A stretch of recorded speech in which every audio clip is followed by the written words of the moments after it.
Hi friends, welcome to my channel. तो आपका geography का जो है पूरा कंप्लीट कर दिया गया है खान सर के फाउंडेशन नोट्स का, बायोलॉजी का, जियोलॉजी का। ठीक है, आज हम बॉटनी को देखेंगे। ठीक है, आज बॉटनी क्लास को देखेंगे। ठीक है, तो चलिए शुरू करते हैं, ज़्यादा टाइम वेस्ट नहीं करते हुए। पहला क्या हमारा पादप कार्य की मतलब प्लांट फिजियोलॉजी। ठीक है, पादपों का अध्ययन बॉटनी कहलाता है। ठीक है, इसके जनक कौन है? थियोफ्रेस्टस को कहा जाता है। ठीक है, फादर ऑफ बॉटनी किसे कहा जाता है? थियोफ्रेस्टस को कहा जाता है। स्टीफन हेल्स को पादप कार्यकी का जनक कहते हैं। ठीक है, फादर ऑफ प्लांट फिजियोलॉजी किसे कहते हैं? तो स्टीफन हेल्स को कहते हैं। विलियम रॉक्सबर्ग को भारतीय वनस्पतिक विज्ञान का जनक कहते हैं। ठीक है, father of botany of India किसे कहते हैं? विलियम रॉक्सबर्ग को कहते हैं। आकारिकी मतलब मॉर्फोलॉजी, पेड़ पौधों का बाहरी अध्ययन मॉर्फोलॉजी कहलाता है। रूट क्या होता है? पौधों का उगवा भाग जो जमीन के नीचे रहता है उसे क्या कहते हैं? रूट कहते हैं। और शूट क्या होता है? पौधों का उगवा भाग जो भूमि के ऊपर होता है उसे क्या कहते हैं? शूट कहते हैं। ठीक है, अब देखते हैं रूट।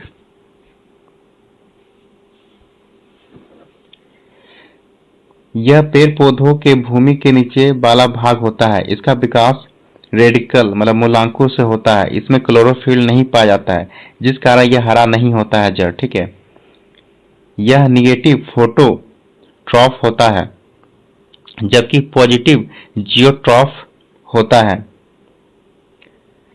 इसमें नोड तथा इंटरनोड नहीं पाए जाते हैं, जिसके कारण यह चौड़ाई में विकास नहीं कर पाता बल्कि लंबाई में विकास करता है। कौन सा? जड़ मतलब रूट। रूट हेयर मतलब मूल रोम क्या होता है? यह जड़ से निकलने वाला पतला रेशा होता है। यह जल एवं खनिज का अवशोषण प्रासरण विधि द्वारा करता है, मतलब ऑस्मोसिस मेथड के द्वारा करता है। ठीक है, देखते हैं जड़ के कार्य देखते हैं। ठीक है, पौधों को स्थिरता प्रदान करना जड़ का कार्य है। भोजन का संग्रह करना भी जड़ का कार्य है। ठीक है, रूट कैप ये जमीन को अंदर खोदने का काम करता है। ठीक है, रूट कैप। देखते हैं जड़ के प्रकार। जड़ एक होता है मूसला जड़ होता है, एक क्या होता है अवस्थानिक जड़ होता है। ठीक है, टैप रूट होता है, एक होता है एडवेंटिशियस रूट होता है। ठीक है, एक एक करके देखते हैं हम लोग। पहले देखते हैं मूसला जड़ मतलब टैप रूट। यह जड़ जमीन के अंदर होता है और पूरे जीवन भर पेड़ से जुड़ा रहता है। इसे काट देने पर पेड़ सूख जाएगा और कुछ समय पश्चात पेड़ जो है गिर जाएगा। ठीक है, जैसे आम का, नीम का, गाजर का, सलगम का, चुकंदर का इत्यादि का पेड़। ठीक है, ये सब क्या मूसला जड़ के उदाहरण है। अब देखते हैं अपस्थानिक जड़ एडवेंटिशियस रूट। यह जड़ भूमि के ऊपर होता है। यह जीवन भर वृक्ष से नहीं जुड़ा रहता है। इसे काट देने पर भी वृक्ष पर कोई विशेष प्रभाव नहीं पड़ता है। इसे द्वितीय मूल कहते हैं। ठीक है, अपस्थानिक मूल को।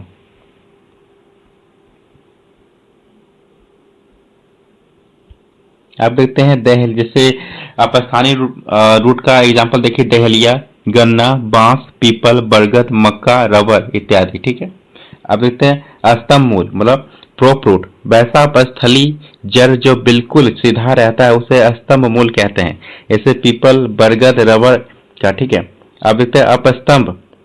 ठीक है, स्लिट रूट। वैसा अपस्थली जड़ जो सीधा न होकर तिरछा रहते हैं उसे कहते हैं अपस्तंभ कहते हैं। ठीक है, जैसे गन्ना का, बांस का, मक्का का इत्यादि का। ठीक है, आरोही मूल क्लाइंबिंग रूट। वैसा जड़ जो पौधों को आगे बढ़ने में मदद करता है और पौधों को ऊंचाई पर चढ़ा देता है, इसे आरोही मूल कहते हैं। जैसे मनी प्लांट का, पान का। ठीक है, आप देखते हैं अधिपाद। अधिपाद मूल इपीफैटिक रूट। वैसा मूल जो किसी दूसरे पौधे पर होता है उसे अधिपाद कहते हैं। यह भूमि के अंदर नहीं जाता है, यह वायु से ही नमी ग्रहण कर लेता है। नमी ग्रहण करने के लिए इसमें बेलामेन उत्तक पाए जाते हैं। ये वायु में रहते हैं, अतः उन्हें वायवीय मूल भी कहते हैं। ठीक है, जैसे आर्किड का। दुनिया का सबसे छोटा बीज कौन सा? आर्किड का होता है। ठीक है, अब देखते हैं परजीवी मूल मतलब पैरासाइट रूट। वैसा मूल जो दूसरे पौधे पर निर्भर रहता है उसे परजीवी मूल कहते हैं। जैसे अमर बेल, जिसे कैस्केटा कहते हैं, यह एक लता होता है। ठीक है, देखते हैं प्रकाश संश्लेषी मूल फोटोसिंथेसिस रूट। यह प्रकाश संश्लेषण करता है, जैसे सिंघाड़ा। अब देखते हैं मूल दाब मतलब रूट प्रेशर। जड़ पानी को अवशोषित करके एक प्रेशर से ऊपर फेंकती है। इस प्रेशर को रूट प्रेशर कहते हैं। इसी कारण फूलों के ऊपर पानी की बूंदें जमा हो जाती है। पेड़ में सुई चुभोने, काट लगने पर इसमें लाशा तथा दूध निकलने लगता है। जैसे पपीता के पेड़ से दूध निकलता है। ठीक है, आप देखते हैं हम लोग तना मतलब स्टेम। ठीक है, इसका विकास प्रांकुर या प्लेम्यूल से होता है। यही तना जब मोटा हो जाता है तो उसमें शाखाएं मतलब ब्रांचेस निकलते हैं। ब्रांच से कोई सब ब्रांच निकले रहते हैं जिसे टहनी कहते हैं। पेड़ पौधों को सर्वाधिक हानि तना छिलने से होती है। यह सबसे महत्वपूर्ण भाग होता है। ठीक है, यह पॉजिटिव फोटोट्रॉप तथा नेगेटिव जियोट्रॉप होता है, अर्थात यह प्रकाश की ओर बढ़ता है किंतु भूमि की ओर नहीं बढ़ता है। पतझड़ के मौसम में पेड़ की सभी पत्तियां गिर जाती है तो उस समय तना भोजन बनाने का काम करता है। तना 1% प्रकाश संश्लेषण कर लेता है, इसलिए यह हरा रहता है। ठीक है, ये काफी इंपॉर्टेंट है। इसमें नोड मतलब पार्श्व तथा इंटरनोड पार्श्व संधि पाया जाता है, जिस कारण यह चौड़ाई में विकास करता है। इसमें गांठ नुमा रचना पाई जाती है, इसे कलियां कहते हैं मतलब बड्स कहते हैं। ठीक है, तना जो 3 प्रकार के होते हैं। एक वायवीय तना होता है जिसे एरिया स्टेम कहते हैं। ठीक है, और दूसरा होता है अब अर्ध वायवीय तना होता है जिसे सब एरिया स्टेम कहते हैं। तीसरा होता है भूमिगत तना होता है, अंडरग्राउंड स्टेम होता है। ठीक है, देख सकते हैं इसका डायग्राम। ठीक है, ये टर्मिनल बड स्कार, ये लेंसिकल flower bud scale, leaf scale, lateral बड, ये टर्मिनल बड, ये नोड, इंटरनोड, नोड। ठीक है, ये इसके डायग्राम है। अब देखते हैं एक एक करके देखते हैं हम लोग। इससे वायवीय तना एरिया स्टेम, ऐसे तना जो प्रांकुर से निकलते हैं और सीधे हवा की तरफ चले जाते हैं, यह बाहर की ओर लटका रहता है। ठीक है, वायवीय तना। इससे एग्जाम्पल लता वाली सब्जी, करेला, कद्दू, आम, बेल, बबूल इत्यादि। अर्ध वायवीय तना सब एरियल स्टेम, इस तना का कुछ भाग अंदर तथा कुछ भाग बाहर होता है, जैसे घास, जलकुंभी इत्यादि का। ठीक है, देखते हैं तीसरा भूमिगत तना अंडरग्राउंड स्टेम। यह तना भोजन का संग्रह तथा दूसरे जीवों से सुरक्षा के लिए भूमि के अंदर चला जाता है और नीचे जाकर फैल जाता है। ठीक है, भूमिगत तना। भूमिगत तना के एग्जाम्पल क्या क्या है? अदरक, हल्दी, लहसुन, प्याज, आलू, ओल और ओल। ठीक है, ओल को क्या कहते हैं? सूरन कहते हैं। अदरक तथा हल्दी को प्रकंद कहते हैं। ठीक है, राइजोम कहते हैं। लहसुन तथा प्याज को सलकंद कहते हैं। ठीक है, इसमें पानी का मात्रा अधिक होती है। आलू और ओल को क्या कहते हैं? कंद कहते हैं। अरबी तथा जमीकंद को घनकंद कहते हैं। ठीक है, अदरक एक तना है, जड़ नहीं, क्योंकि इसमें नोड तथा इंटरनोड होते हैं। ठीक है, हल्दी में कुरकुमिन पाया जाता है जो कैंसर रोग नहीं होने देता है। आलू में सर्वाधिक कार्बोहाइड्रेट वसा पाया जाता है। ठीक है, सोलेनिन के कारण आलू हरा हो जाता है तथा ऑक्सीजन की कमी के कारण आलू में काला धब्बा हो जाता है। प्याज में सल्फोनिक अम्ल पाया जाता है जिस कारण आंख से आंसू आते हैं। ठीक है, लहसुन में सल्फर गंधक एलास्टिन के कारण गंध आता है। अब देखते हैं लीफ मतलब पत्तियां देखते हैं। ठीक है, देख सकते हैं ये पत्तियां, ये जो होता है इसको क्या कहते हैं? इसको पेडिकोल कहते हैं। ठीक है, और ये जो होता है आपका इसको क्या कहते हैं? स्टिप्योल कहते हैं। इसको क्या कहते हैं? स्टिपोल कहते हैं। ठीक है, ये देखिए इसको क्या, इस साइड वाले जो इसको एपेक्स कहते हैं, इसको क्या कहते हैं? मार्जिन कहते हैं। इसको क्या कहते हैं? मिडरिप कहते हैं। इसको क्या कहते हैं? बीन्स कहते हैं। इसको क्या कहते हैं? बेस कहते हैं। ठीक है,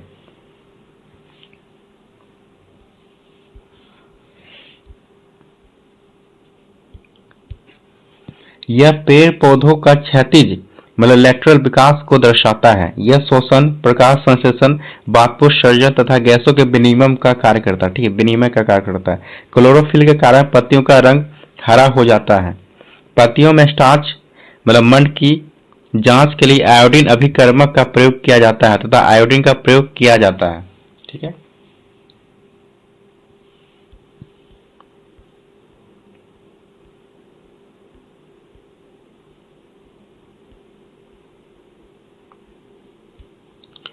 पतझड़ में वाष्पोत्सर्जन रोकने के लिए तथा ठंड में ऊष्मा रोकने के लिए पेड़ अपनी पत्तियां गिरा देता है। ठीक है। स्टोमेटा रंध्र क्या होता है? गैसों का विनिमय करता है तथा मंड मतलब स्टार्च को शर्करा मतलब कार्बोहाइड्रेट में बदल देता है। ठीक है। मतलब मंड को जो है शर्करा में बदल देता है स्टोमेटा। ठीक है। ये गैसों का विनिमय करता है। ठीक है। पत्तियों का प्रकार, टाइप्स ऑफ लीफ। पहला होता है सरल पत्ती मतलब सिंपल लीफ। इसका लीफ मार्जिन मतलब कटा पिटा नहीं रहता है, जैसे आम का, पेड़ का, बरगद का, केला का। ठीक है, जैसे देख सकते हैं। और दूसरा होता है संयुक्त पत्ती मतलब कॉम्प्लेक्स लीफ। इनका लीफ मार्जिन मतलब कटा पिटा होता है, जैसे गुलाब का, नीम का, इमली का इत्यादि का। ठीक है। देखते हैं सिरा विन्यास। ठीक है, देख सकते हैं पत्तियों के सिरा के क्रम को सिरा विन्यास कहते हैं। ये दो प्रकार के होते हैं। एक जाली काबत सिरा विन्यास मतलब रेटिकुलेट, इसमें सिराएं जाली नुमा जुड़ी रहती हैं। यह द्विबीज पत्ती पौधों में होता है। ठीक है, जैसे आम का, जामुन का इत्यादि का। ठीक है, देख सकते हैं। समानांतर सिरा विन्यास। ठीक है, इसमें सिरा एक दूसरे के समानांतर बिछे हुए रहते हैं। इसे एक बीज पत्री कहते हैं। ठीक है, जैसे केला का, धान का, गेहूं का। ठीक है, देख सकते हैं। पत्तियों का रूपांतरण। मरुस्थलीय क्षेत्र में उगने वाले पौधों को मरुद्भिद या जीरोफाइट कहते हैं। इन पौधों की पत्तियां कांटों का रूप ले लेती है क्योंकि वह जल बचा सके। ठीक है, लतीदार सब्जियों की पत्तियों में स्प्रिंग या ट्रेडनिल कहते हैं। ठीक है, पिंचम मतलब पनघट। नाइट्रोजन की कमी से पेड़ पौधे कीटभक्षी हो जाते हैं। इन पौधों में जल अपघटक एंजाइम पाया जाता है। इन्हें कलश पौधा कहते हैं। ठीक है, जैसे पिंगुएला नेफेंथिस। ठीक है, पैसा पनघट पौधा जो जलीय क्षेत्र में पाया जाता है उसे क्या कहते हैं? ब्लाडर कहते हैं। ठीक है,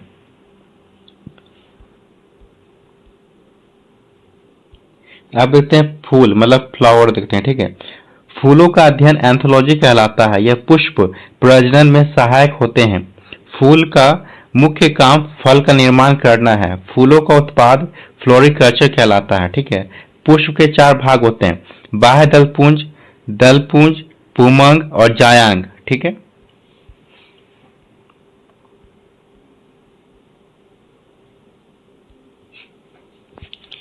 ठीक है, ये देख सकते हैं ये डायग्राम। ये स्टेमेन, एंथर, फिलामेंट। ठीक है, ये डायग्राम देख सकते हैं आप।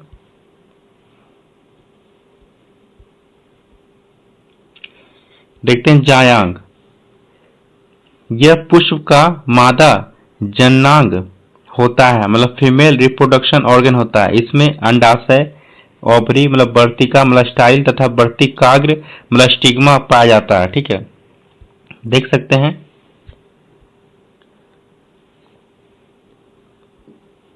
आप देखते हैं पुमंग। यह पुष्प का नर जननांग होता है। इसमें पुंकेसर मतलब फिलामेंट, परागकण मतलब पॉलीग्रेन तथा परागकोश मतलब एंथर आते हैं। ठीक है, देख सकते हैं डायग्राम।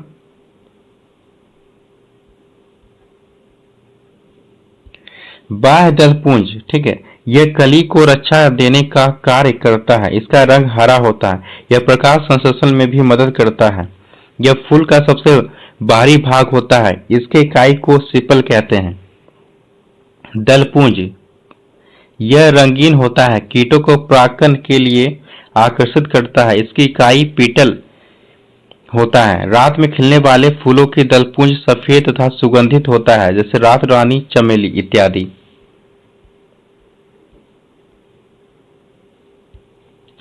दिन में खिलने वाले फूलों का दलपुंज रंगीन तथा चमकीला होता है, जैसे गुलाब।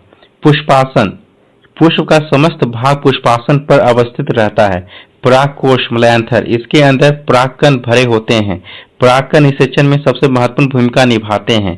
फूल खिलने के लिए फास्फोरस की जरूरत होती है।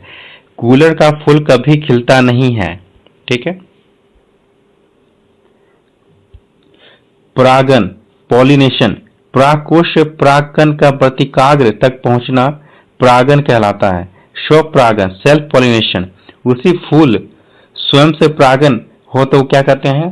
जो फूल स्वयं से परागन हो तो क्या कहलाता है? स्वपरागन कहलाता है। ठीक है, पर परागन क्रॉस पॉलिनेशन, जब परागण किसी दूसरे के माध्यम से होता है तो वो क्या पर परागण कहलाता है, ठीक है।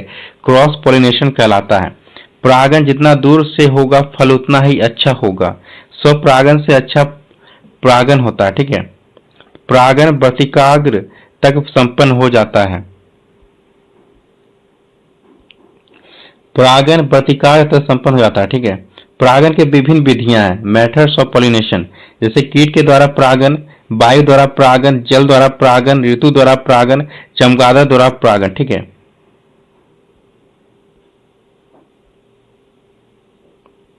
अब देखते हैं रिमार्क में, देखते हैं कमल के फूल में परागण कीट द्वारा होता है। सबसे बड़ा फूल रेफ्लेसिया में परागण हाथी द्वारा होता है। सबसे छोटा फूल वोल्फिया में परागण हवा द्वारा होता है, ठीक है। निषेचन, फर्टिलाइजेशन, परागण का अंडा से मिल जाना निषेचन कहलाता है। निषेचन की क्रिया अंडाशय में होती है। निषेचन के बाद फल का निर्माण आरंभ हो जाता है और परिपक्व अंडाशय ही फल का निर्माण कर लेते हैं। अंडाशय की बाहरी दीवार फल भित्ति छिलका का निर्माण कर देती है। अंडाशय के अंदर पहले से उपस्थित बीजांड मतलब ओव्यूल बीज का निर्माण करते हैं। देख सकते हैं डायग्राम। परागण के फलस्वरूप दो परागकण अंडाशय में पहुंचते हैं, जबकि अंडाशय में पहले से 3 अंडा रहता है, ठीक है।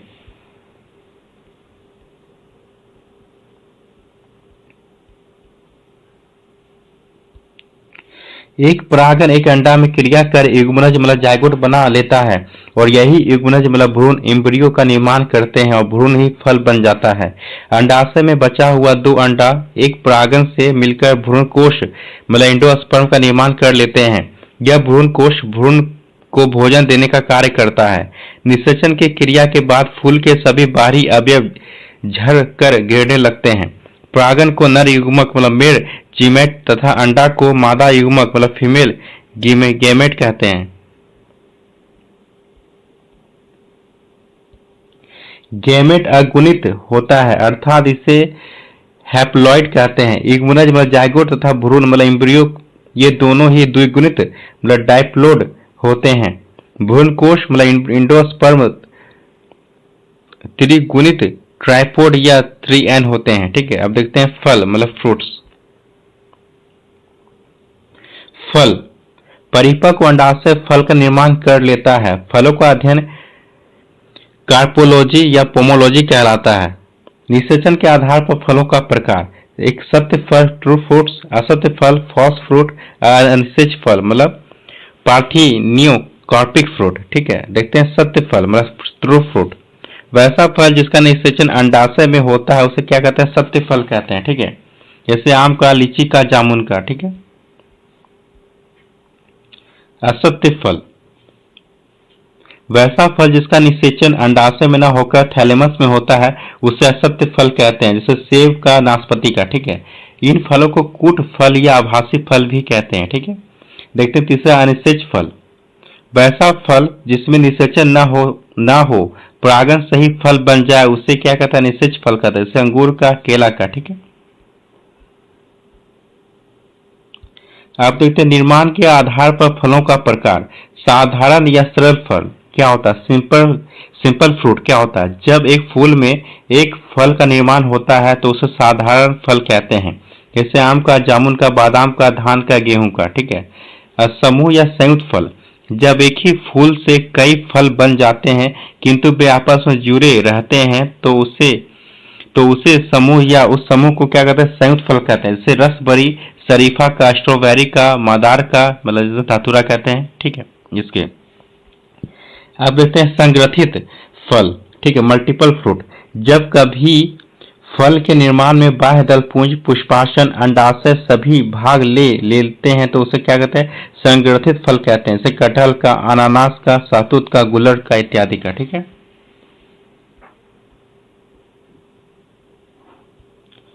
फलों के भाग देखते हैं, पार्ट्स ऑफ फ्रूट, फलों के आंतरिक भाग को फल भित्ति या पेरिकार्प कहते हैं, ठीक है। ये 3 भागों में बटा होता है। पहला बाह्य फल भित्ति एपिकॉर्प, यह छिलका से सटा रहता है।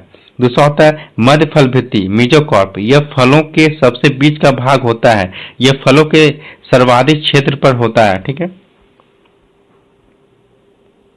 तीसरा देखते हैं आंतरिक फल भित्ति इंडोकार्प, यह गुठली में सटा रहता है। ठीक है, सूखा फल ड्राई फ्रूट, वैसा फल जिसमें फल भित्ति की तीनों परतें अलग अलग नहीं रहती बल्कि एक से जुड़ी रहती, उन्हें ड्राई फ्रूट कहते हैं, जैसे मेवा।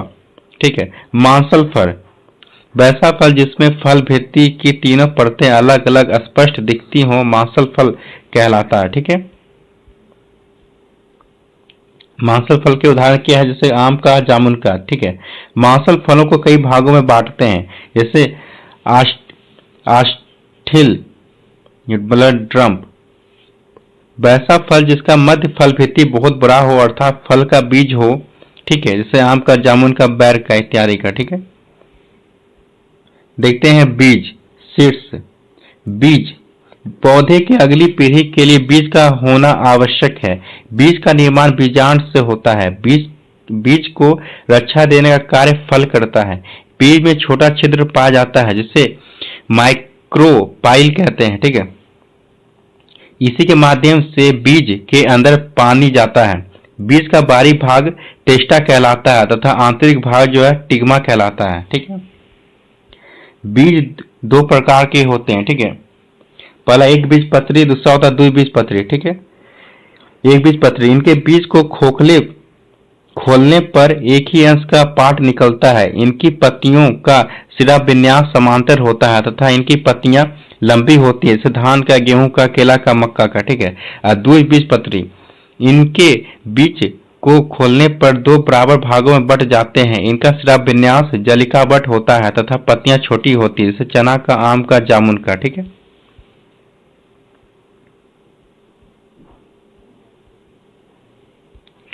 देखते हैं बेरी, वैसा फल जिसका फल बीज पेपरी मतलब पतला या चिपचिपा हो, उसे बरी फल कहते हैं, जैसे अमरूद का, टमाटर का, तरबूज का, भिंडी का, कद्दू का। ठीक है, देखते हैं पॉम, इसमें असत्य फलों को रखा जाता है। ठीक है, एग्जाम्पल है सेब को, अनानास को। ठीक है, देखते हैं फलों का खाने वाला भाग, जैसे लीची का खाने वाला भाग जो होता है एरिल कहलाता है। अनार का खाने वाला भाग जो होता है टेस्टा मतलब बीज का बाहरी भाग होता है। टमाटर या अमरूद के खाने वाला भाग क्या संपूर्ण फल होता है। सेब और नाशपाती के खाने वाला भाग पुष्पाशन होता है। नींबू, संतरा और मौसमी को खाने वाला जो भाग होता है जूसी हेयर मतलब रेशेदार रोम होता है। ठीक है, धान और नारियल का खाने वाला भाग होता है भ्रूणकोश होता है। ठीक है,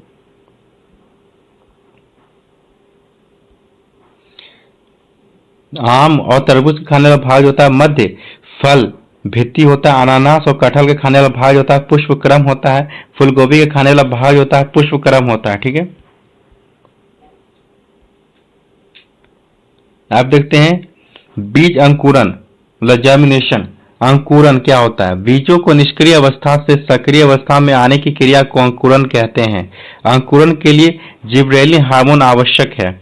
अंकुरन के लिए आवश्यक पदार्थ जल, तापमान, आर्द्रता, नमी, वायु। ठीक है, आर्द्रता मतलब नमी। ठीक है, ये सारे आवश्यक होते हैं अंकुरन के लिए। ठीक है, और पूछा जाएगा कभी ऑप्शन दे दिया जाएगा कि आपका लाइट मतलब प्रकाश मतलब आवश्यक होता है अंकुरन के लिए, तो नहीं, अंकुरन के लिए प्रकाश की आवश्यकता नहीं होती है। ठीक है, अंकुरन के लिए आवश्यक तत्व मिट्टी, प्रकाश, खनिज, खाद। ठीक है, ये तत्व है। ठीक है,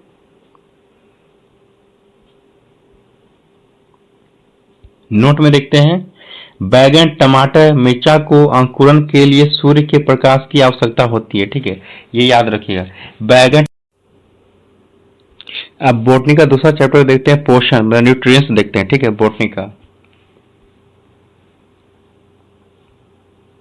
पोषण बीमारी से लड़ने तथा वृद्धि विकास के लिए आवश्यक तत्वों को पोषण कहते हैं। पोषण दो प्रकार का होता है, एक बृहद पोषण होता है, एक क्या होता है सूक्ष्म पोषण, मैक्रो और माइक्रो। ठीक है, बृहद पोषण इसकी आवश्यकता अधिक होती है। ठीक है, तो कौन कौन से बृहद पोषण देख लेते हैं। ठीक है, इसका ट्रिक है चॉपकिंस। ठीक है, चॉपकिंस याद रख सकते हैं। ठीक है, क्या होता है? सी से होता है आपका कार्बन होता है, एस से हाइड्रोजन, ओ से ऑक्सीजन, पी से फॉस्फोरस। ठीक है, के से पोटेशियम, आई से हो गया, इसको छोड़ दीजिए। ठीक है, इसको, और एन से हो गया नाइट्रोजन हो गया, एस से सल्फर हो गया, सी ए से कैल्शियम हो गया, Mg से क्या मैग्नीशियम हो गया, ये सब क्या है आपके बृहद खनिज है, ठीक है, मैक्रो।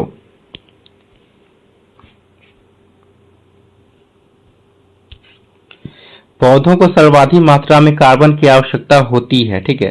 फूल खिलने तथा बीज बनने के लिए फास्फोरस की आवश्यकता होती है। वृद्धि तथा रोग से लड़ने के लिए पोटेशियम की आवश्यकता होती है। पौधे नाइट्रोजन को नाइट्रेट के रूप में ले लेते हैं। यह क्रिया राइजोबियम नामक जीवाणु करता है, ठीक है। जीव द्रव्य का निर्माण सल्फर करता है, ठीक है।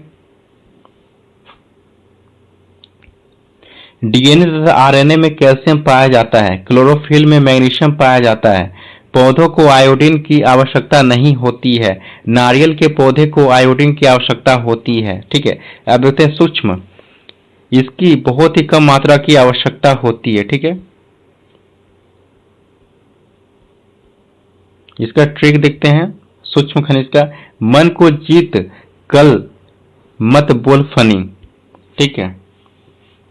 एन से हो गया मैग्नीज हो गया, सीओ से कोबाल्ट हो गया, जेड से जिंक हो गया, सीएल से क्लोरीन हो गया, ठीक है। एमओ से मालबेडिनियम हो गया, ठीक है। बी से बोरोन हो गया, एफ से फेरस मतलब आयरन हो गया, एनआई से क्या होगा निकल हो गया, ठीक है। ये ट्रिक है आपका सूक्ष्म खनिज का, ठीक है।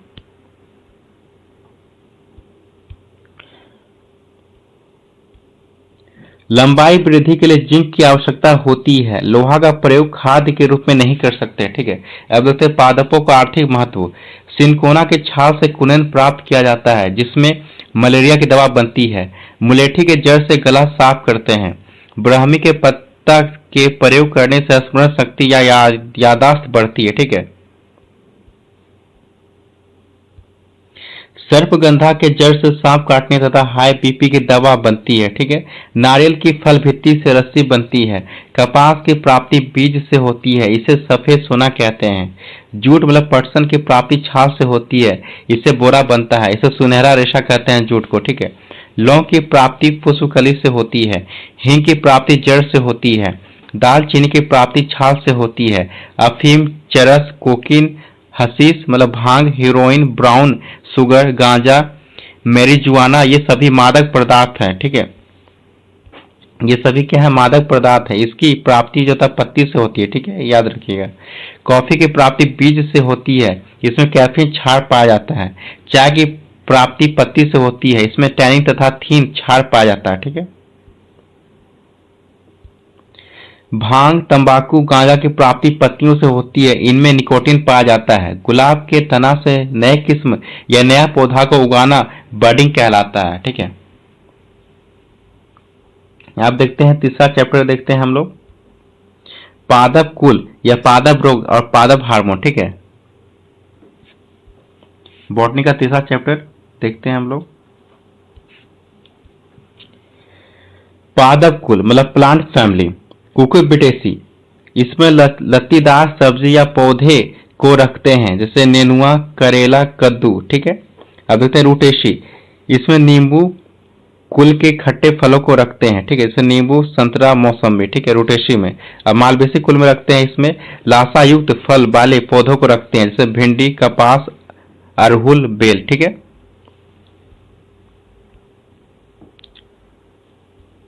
अब देखते हैं सालनेसी कुल का, इसमें आलू, तंबाकू, धतूरा को रखते हैं, ठीक है। इसको काट कर बोने से नया फल बनता है, ठीक है। लिली एसी, इसमें रखते हैं लहसुन, प्याज को रखते हैं, ठीक है। ग्रेमेनी कुल में इसे मोटे अनाज को रखते हैं, जैसे धान, गेहूं, मक्का इत्यादि, ठीक है। कुशी फेरो में सरसों को रखते हैं। लेल्यू मिनेसी कुल में रखते हैं दलहनी फसल को रखते हैं, ठीक है। मोरासिया कुल में जो है कटहल को रखते हैं, ठीक है। अब देखते हैं हम लोग पादप जगत देखते हैं, ठीक है।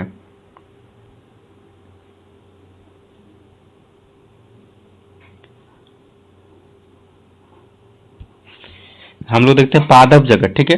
पादप जगत दो प्रकार का, एक होता है पुष्पोद्भिद और दूसरा होता है पुष्पोद्भिग, ठीक है। अब पुष्पोद्भिग में होता है थैलोफाइटा, ब्रायोफाइटा, टाइडोफाइटा होता है, ठीक है। अब पुष्पोद्भिग में होता है आवृत बीजीय और अनावृत बीजीय, ठीक है।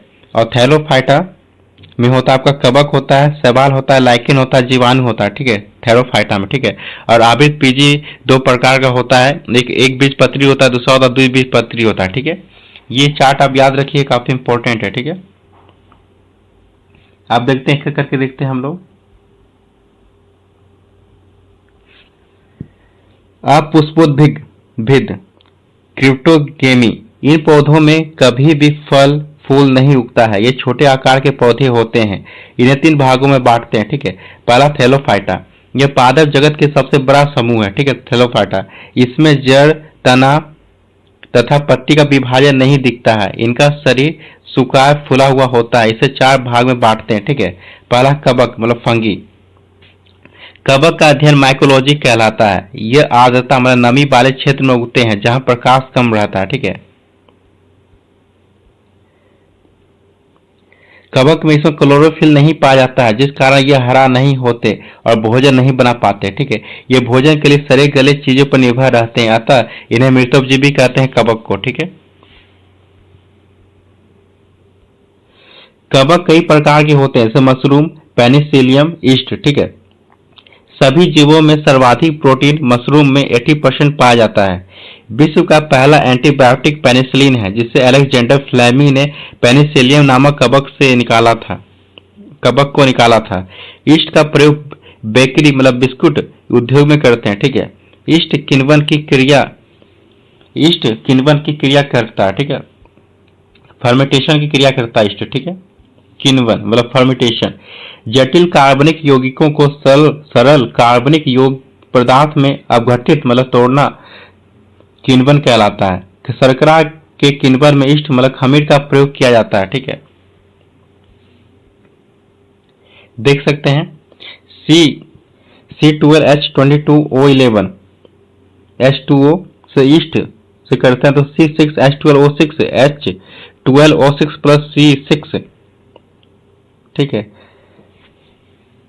C6H12O6 से जब करते हैं ईस्ट मतलब जाइमेज से तो 2C2H5OH प्लस 2CO निकलता है, ठीक है। इससे इथाइल अल्कोहल जो शराब बनती है, ठीक।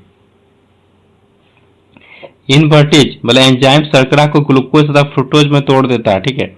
जाइमेज एंजाइम ग्लूकोज को इथाइल अल्कोहल तथा कार्बन डाइऑक्साइड में तोड़ देता है, ठीक है। नोट में याद रखिएगा, मिथाइल अल्कोहल को जहरीली शराब कहते हैं, ठीक है। इसे पीने से व्यक्ति अंधा हो जाता है। सबसे मीठा शर्करा फ्रुक्टोज होता है। यह सुक्रोज से 17 गुना अधिक मीठा होता है, ठीक है। फ्रुक्टोज फलों में पाया जाता है। चीनी को टेबल चीनी भी कहते हैं, इसमें सुक्रोज पाया जाता है। नोट में देखते हैं, सेक्रिन एक नन शुगर कार्बनिक पदार्थ है। यह शर्करा से 500 गुना मीठा होता है। इसका प्रयोग आइसक्रीम उद्योग में करते हैं, ठीक है। अब देखते हैं हम लोग एल्गी मतलब शैवाल। शैवाल का अध्ययन जो फाइकोलॉजी कहलाता है। शैवाल जो आर्द्र में नमी वाले स्थान पर प्रकाशित क्षेत्र में निकलते हैं।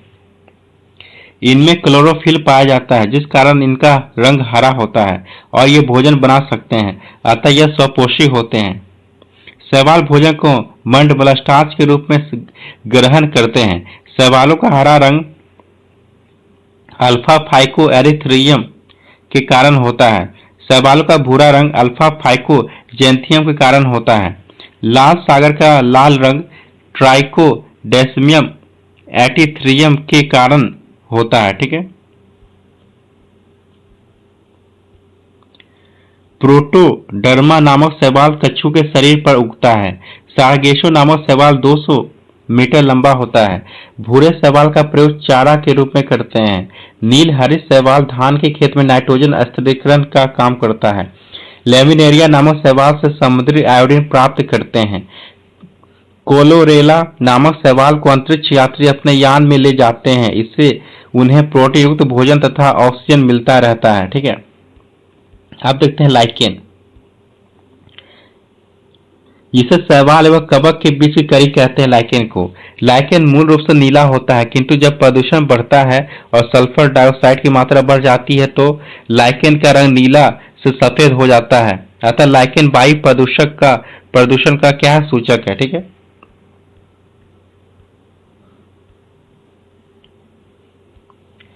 ग्राफिक्स नामक लाइकेन से लिटमस की प्राप्ति होती है। लिटमस मूल रूप से नीला होता है।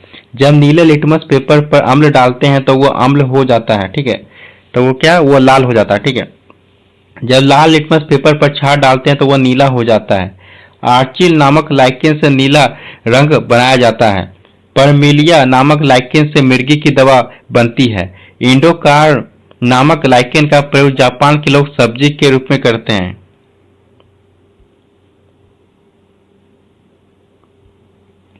असीमिया नामक लाइकेन से डीपीटी का ट्रिपल वैक्सीन बनाते हैं। ठीक है, डीपीटी का फुल फॉर्म क्या होता है? डीपीटी का फुल फॉर्म होता है डिप्थीरिया पर्ट्यूसिस और टिटनेस। ठीक है, डीपीटी को ट्रिपल वैक्सीन कहते हैं। ठीक है, डिप्थीरिया पर्ट्यूसिस टिटनेस। ठीक है, जीवाणु मतलब बैक्टीरिया। जीवाणु की खोज एंटी वॉन लीवनहॉक ने किया, अतः इन्हें जीवाणु विज्ञान के पिता कहते हैं। ठीक है, फादर ऑफ बैक्टीरियोलॉजी। ठीक है, जीवाणु का नामकरण क्या था? एहरेनबर्ग ने किया था। ठीक है, जीवाणु मानव के मित्र तथा शत्रु दोनों होते हैं। जीवाणु में वास्तविक केंद्रक का अभाव पाया जाता है। पृथ्वी पर ऑक्सीजन का निर्माण साइनो बैक्टीरिया ने किया था। बैक्टीरिया द्वारा चमड़ा उद्योग में चमड़ा को साफ किया जाता है, जिसे टैनिंग कहते हैं। राइजोबियम नामक जीवाणु दलहनी फसल के जड़ में होते हैं तथा नाइट्रोजन स्थिरीकरण का कार्य करते हैं। ठीक है, एजोबैक्टर नामक जीवाणु धान के खेत में नाइट्रोजन स्थिरीकरण का काम करते हैं। नास्टा तथा एनाबीना नामक जीवाणु वायुमंडल में नाइट्रोजन का कार्य करते हैं। लैक्टोबैसिलस नामक जीवाणु दूध को दही में बदल देता है। दूध का पाश्चुरीकरण, दूध को अधिक दिन तक सुरक्षित रखने के लिए दूध का पाश्चुरीकरण करते हैं। इसकी खोज लुईस पाश्चर ने किया था। यह 2 विधियों द्वारा होता है। एक होता है लो टेम्परेचर होल्डिंग, दूसरा होता है हाई टेम्परेचर शॉर्ट टाइम। ठीक है, लो टेम्परेचर होल्डिंग में क्या होता है? दूध को 62.8 डिग्री सेल्सियस पर 30 मिनट तक गर्म करते हैं। ठीक है, और हाई टेम्परेचर शॉर्ट टाइम में क्या होता है? दूध को 72 डिग्री सेल्सियस पर 15 सेकेंड के लिए गर्म करते हैं। ठीक है, बैक्टीरिया का आकार, बैरिलस, इसका आकार सूर्य के समान होता है। ठीक है, कोकम, इसका आकार गोल होता है। क्रोमा मतलब विब्रियो, इसका आकार अंग्रेजी के कोमा के समान होता है। ठीक है, स्पाइरल, इसका आकार स्प्रिंग या स्क्रू के समान होता है। ब्रायोफाइटा, इन्हें उभयचर पौधा भी कहते हैं क्योंकि यह जल तथा स्थल दोनों पर रहते हैं। इसमें जेमाकप द्वारा अलैंगिक जनन होता है। ठीक है, ये मृदा अपरदन को रोकते हैं। इनमें जायलम तथा फ्लोएम नहीं पाया जाता है। पृथ्वी पर उगने वाला पहला पौधा मॉस मतलब काई था। इसे वनस्पति जगत का पुरोगामी मतलब रास्ता दिखाने वाला कहते हैं। स्फेगनम नामक काई ब्रायोफाइटा के अंतर्गत आता है। यह अपने भार का लगभग 18 गुना पानी सोख सकता है। इसका प्रयोग माली पौधों को एक स्थान से दूसरे स्थान पर लगाने में करता है। इसका प्रयोग प्रतिरक्षी मतलब एंटीबायोटिक तथा ईंधन के रूप में भी किया जाता है। देखते हैं टेरिडोफाइटा, इसमें जाइलम तथा फ्लोएम पाया जाता है किंतु बीज नहीं पाए जाते हैं। एजोला तथा एक्विस्टेस प्रमुख टेरिडोफाइटा है। एजोला नाइट्रोजन विश्लेषण या स्थिरीकरण का कार्य करता है। एक्विस्टेस से सोना मतलब गोल्ड की प्राप्ति होती है। नाइट्रोजन स्थिरीकरण, वायुमंडल से नाइट्रोजन को लेकर नाइट्रेट में बदल देना नाइट्रोजन स्थिरीकरण कहलाता है। ठीक है, तत्व द्वारा मोलबेडिनियम, जीवाणु द्वारा होता है राइजोबियम। ठीक है, और मुक्त जीवी जीवाणु द्वारा होता है एजेटोबैक्टर। जैव उर्वरक के द्वारा होता है एजोला तथा जलीय फर्न। ठीक है, टेरिडोफाइटा। नील हरी शैवाल के द्वारा होता है साइनोबैक्टीरिया। ठीक है, अब दूसरा देखते हैं पुष्पोद्भिद फेनोग्राम। ये पौधे बहुत बड़े होते हैं। इनमें फल, फूल तथा पत्ती लगते हैं। इन्हें 2 भागों में बांटते हैं। ठीक है, 2 भाग कौन कौन सा? एक अनावृत बीजी, दूसरा क्या? पहला अनावृत बीजी जिम्नोस्पर्म। ये पौधे पर्वतीय ढाल पर उगते हैं। इनके बीज के बाहर फल का आवरण नहीं होता है। ये पौधे आकार में बड़े होते हैं। इसका फूल एक लिंगी होता है अर्थात पुमंग एवं जायांग 2 अलग अलग फूल में पाया जाता है। ठीक है, इसका ट्रिक क्या है? जाली सांस को चीर दो। ठीक है, जैसे जेमिया, ससाइकस, सिकोया, चीर, देवदार। ठीक है, अनावृत बीजी पौधे के उदाहरण है। ठीक है,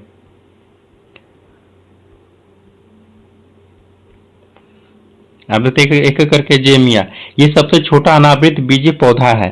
साइकस, इसे जीवित जीवाश्म कहते हैं। साइकस के स्टार्च से साबूदाना प्राप्त किया जाता है। सिकोया, ये अत्यधिक विशाल होता है।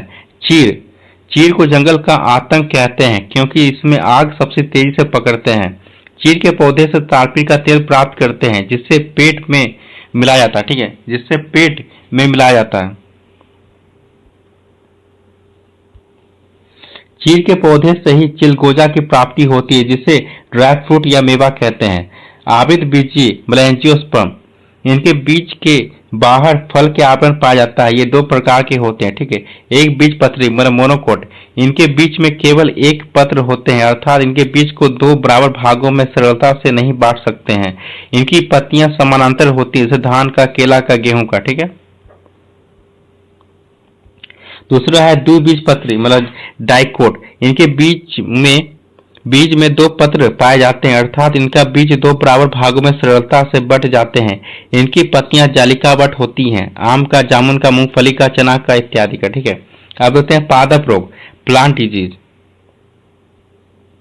पादप रोग, पादपों में होने वाले अनियमित विकार को पादप रोग कहते हैं। पादपों में अधिकतर बीमारियां कवक के द्वारा होती है। पोषक पदार्थ की कमी से भी पादपों में रोग हो जाते हैं। जस्ता की कमी से होने वाले रोग कौन कौन से हैं देखते हैं, ठीक है। धान में खैरा रोग जो जस्ता की कमी से होता है। आम तथा बैगन में लिटिल लीफ रोग जो होता है जस्ता की कमी से होता है, ठीक है। मक्का में व्हाइट बड रोग जो होता है जस्ता की कमी से होता है, ठीक है। अब बोरोन की कमी से होने वाले रोग, फूल गोभी का भूरा रंग बोरोन की कमी से होता है। आंवले का निक्रोसिस रोग जो है बोरोन की कमी से होता है। चुकंदर का हालो हार्ट रोग जो होता है आपका बोरोन की कमी से होता है, ठीक है।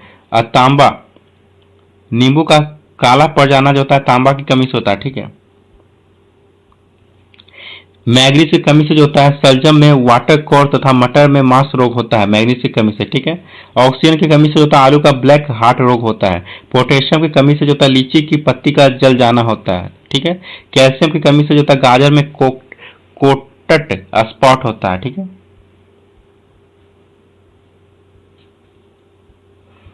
विषाणु से होने वाला रोग देखते हैं।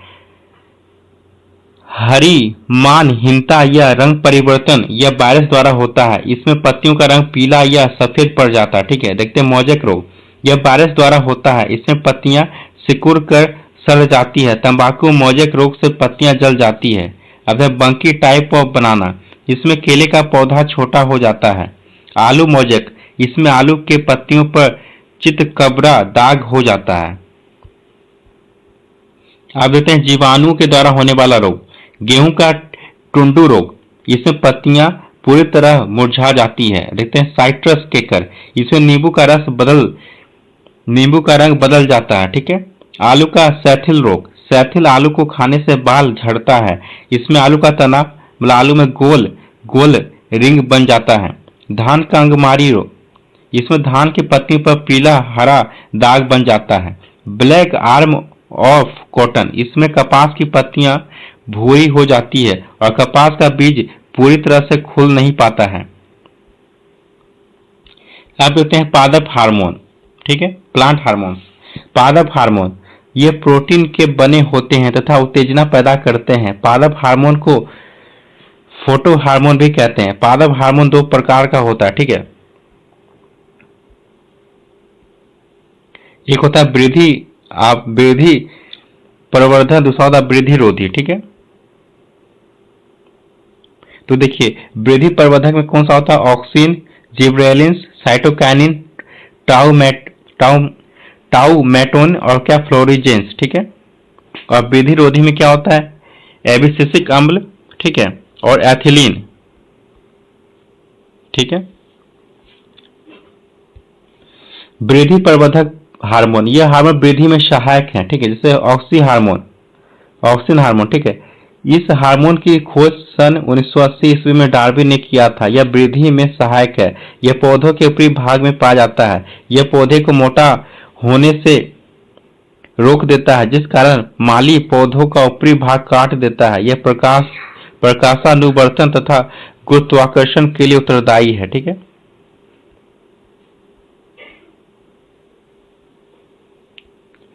यह खर पतवार को नष्ट करता है। पत्ती तथा फल को समय से पहले गिरने से रोकता है, ठीक है। ऑक्सिन देखते हैं दूसरा जिब्रेलिन हार्मोन, इसकी खोज जापानी वैज्ञानिक कुरोसावा ने 1926 ईस्वी में की थी। यह मुख्य हार्मोन है। यह वृद्धि को नियंत्रित करता है, अंकुरन तथा फलों के निर्माण में सहायक है। ठीक है। आगे तीसरा साइटोकाइनिन हार्मोन। इसका खोज मिलर ने 1985 ईस्वी में की थी, परंतु नामकरण लिथाम ने किया। यह कोशिका विभाजन करता है और अंगों का निर्माण करता है। यह प्रोटीन तथा आरएनए के संश्लेषण करता है। ठीक है। देखते हैं चौथा, टाइमेटोटिन हार्मोन। यह पौधों का घाव भरता है। इसका निर्माण घायल कोशिका में होता है। यह एक प्रकार का डाइकार्बोक्सिलिक अम्ल है। ठीक है। पांचवा रहता है फ्लोरिजेंस हार्मोन। ये पत्ती में बनता है लेकिन फूलों को खिलाता है। इसे फ्लावरिंग हार्मोन कहते हैं। ठीक है। वृद्धि रोधी हार्मोन। यह हार्मोन वृद्धि को रोकता है। जैसे क्या, जैसे देखिए एब्सिसिक एसिड। ठीक है। यह वृद्धि रोधी है तथा वाष्पोत्सर्जन करता है। यह फल अंकुरन तथा कोशिका विभाजन नहीं होने देता। ठीक है। दूसरा एथिलीन C2H4। यह फल को प्राकृतिक रूप से पकाता है किंतु पेड़ के पौधे वृद्धि को रोक देता है। यह गैसीय अवस्था में पाया जाता है। 1962 में बर्ग ने हार्मोन को प्रमाणित किया था। ठीक है। फलों को कृत्रिम रूप से पकाने के लिए एसिटिलीन का प्रयोग करते हैं C2H2। एसिटिलीन की प्राप्ति कैल्शियम कार्बाइड की क्रिया जल से कराने से होती है। ठीक है। इससे CaC2 मतलब कैल्शियम कार्बाइड का जल से अभिक्रिया कराते हैं तो हमें क्या मिलता है, एसिटिलीन गैस मिलता है। ठीक है। खरपतवार वीड। खेत में उगने वाले अनावश्यक पौधों को खरपतवार कहते हैं। ये खेत के सभी पोषक पदार्थ को अवशोषित कर लेते हैं। इससे फसल की पैदावार घट जाती है। अब देखते हैं खरपतवार नाशी। वैसी दवा जो खरपतवार को खत्म कर देती है खरपतवार नाशी कहलाता है। ठीक है। जैसे सिमाजीन, एट्राजीन, क्योटा क्लोर 2,4-D। ठीक है। 2,4-D डाइक्लोरोफिनोल एसिटिक अम्ल। अब देखते हैं चौथा चैप्टर, देखते हैं वाष्पोत्सर्जन और प्रकाश संश्लेषण। ठीक है। वाष्पोत्सर्जन और प्रकाश संश्लेषण। वाष्पोत्सर्जन ट्रांसपायरेशन। पत्तियों के स्टोमेटा मतलब रंध्र द्वारा जल को वाष्प बनाकर उड़ा देना वाष्पोत्सर्जन कहलाता है। वाष्पोत्सर्जन में जल हानि की क्रिया को दर्शाता है। जल को बचाए रखने के लिए गर्मी के दिनों में पौधे अपना पत्तियां गिरा देती है। जल को बचाए रखने के लिए मरुस्थलीय क्षेत्र में उगने वाले पौधों की पत्तियां कांटे का रूप ले लेती है। जहां पेड़ पौधे अधिक होते हैं वहां वाष्पोत्सर्जन अधिक होता है और बादल अधिक बनते हैं जिससे वर्षा अधिक होता है। वाष्पोत्सर्जन को फोटोमीटर द्वारा मापते हैं। ठीक है। देखते हैं प्रकाश संश्लेषण मतलब फोटोसिंथेसिस। हरे पेड़ पौधे सूर्य प्रकाश की उपस्थिति में अपना भोजन बना लेते हैं जिसे प्रकाश संश्लेषण कहते हैं।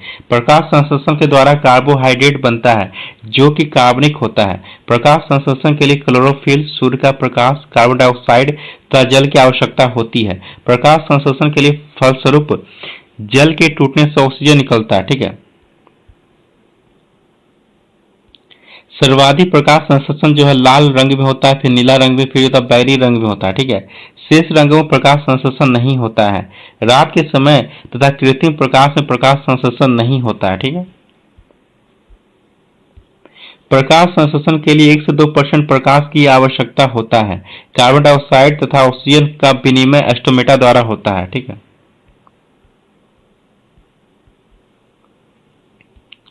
प्रकाश संश्लेषण में कार्बन डाइऑक्साइड का अपचयन होता है जबकि हाइड्रोजन मतलब जल का उपचयन होता है। अर्थात प्रकाश संश्लेषण में ऑक्सीडेशन मतलब अपचयन तथा रिडॉक्शन मतलब उपचयन दोनों है। ठीक है। प्रकाश संश्लेषण केवल क्लोरोफिल युक्त कोशिकाओं में होता है। प्रकाश संश्लेषण शोषण से 7 गुना तेज होता है। ठीक है। क्लोरोफिल कई प्रकार का होता है, chlorophyll A, B, C, D, किंतु प्रकाश संश्लेषण केवल क्लोरोफिल A में होता है। कार्बन डाइऑक्साइड की मात्रा बढ़ने से प्रकाश संश्लेषण का दर शुरू में बढ़ता है किंतु जब सांद्रता अधिक हो जाती है तो प्रकाश संश्लेषण रुक जाता है। आर्द्रता मतलब नमी तथा प्रकाश संश्लेषण में उल्टा संबंध होता है। ठीक है। देख सकते हैं फॉर्मूला। ठीक है। 6 कार्बन डाइऑक्साइड प्लस 12H2O मतलब जल क्लोरोफिल से अभिक्रिया जो करते हैं सूर्य के प्रकाश में, तो क्या बनता है C8H12O6 बनता है प्लस 6H2O प्लस 6O2 बनता है, ठीक है। प्रकाश संश्लेषण में पत्तियों का क्लोरोप्लास्ट भाग लेता है। क्लोरोप्लास्ट एक दोहरी झिल्ली नुमा संरचना होता है जिसके अंदर एक गाढ़ा द्रव्य भरा होता है जिसे स्ट्रोमा कहते हैं। इसके अंदर स्तंभ की आकृति होती है, इसे क्या कहते हैं? ग्रेना कहते हैं, ठीक है।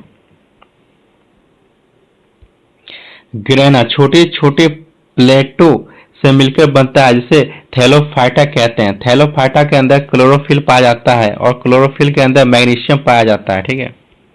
देख सकते हैं इसका डायग्राम।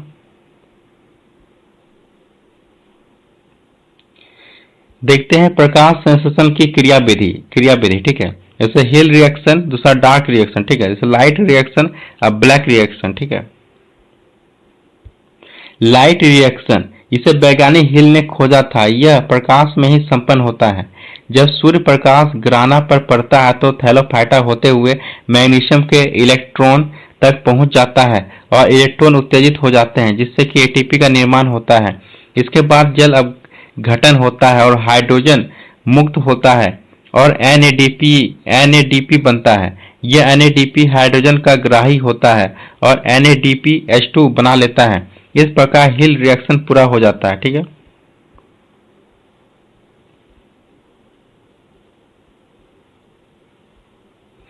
देखते हैं डार्क रिएक्शन। इसके लिए प्रकाश की आवश्यकता नहीं होती है। यह हिल रिएक्शन के होने के बाद होता है। यह स्ट्रोमा में संपन्न होता है। हिल रिएक्शन के फलस्वरूप बना हुआ एटीपी तथा NADP हाइड्रोजन मतलब स्ट्रोमा में आता है। स्ट्रोमा में RUDP का निर्माण होता है। यह RUDP वायुमंडल से कार्बन डाइऑक्साइड को ग्रहण कर लेता है। इस क्रिया के बाद ऑक्सीजन बाहर आ जाता है। अंदर गया कार्बन डाइऑक्साइड और H2O से मिलकर कार्बोहाइड्रेट का निर्माण कर देते हैं, ठीक है। प्रकाश संश्लेषण का मुख्य उत्पाद कार्बोहाइड्रेट होता है। जब गौड़ उत्पाद मतलब सेकेंडरी मतलब ऑक्सीजन होता है, ठीक है। एटीपी का फुल फॉर्म क्या होता है? एडिनोसाइन ट्राइफॉस्फेट, एडिनोसाइन ट्राइफॉस्फेट, ठीक है। NADP फुल फॉर्म क्या होता है? निकोटिनामाइड एडेनिन डाइन्यूक्लियोटाइड, ठीक, फॉस्फेट, ठीक है। निकोटिनामाइड एडेनिन डाइन्यूक्लियोटाइड फॉस्फेट, ठीक है। RUDP का फुल फॉर्म क्या होता है? राइबोल्यूस डाइफॉस्फेट, ठीक है।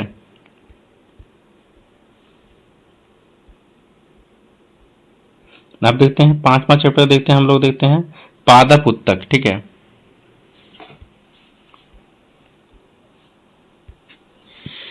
उत्तक समान कोशिकाओं के समूह को उत्तक कहते हैं। उत्तक का अध्ययन हिस्टोलॉजी कहलाता है, ठीक है। उत्तक दो तरह का विभाजोत्तक उत्तक होता है, एक होता है स्थायी उत्तक होता है, ठीक है।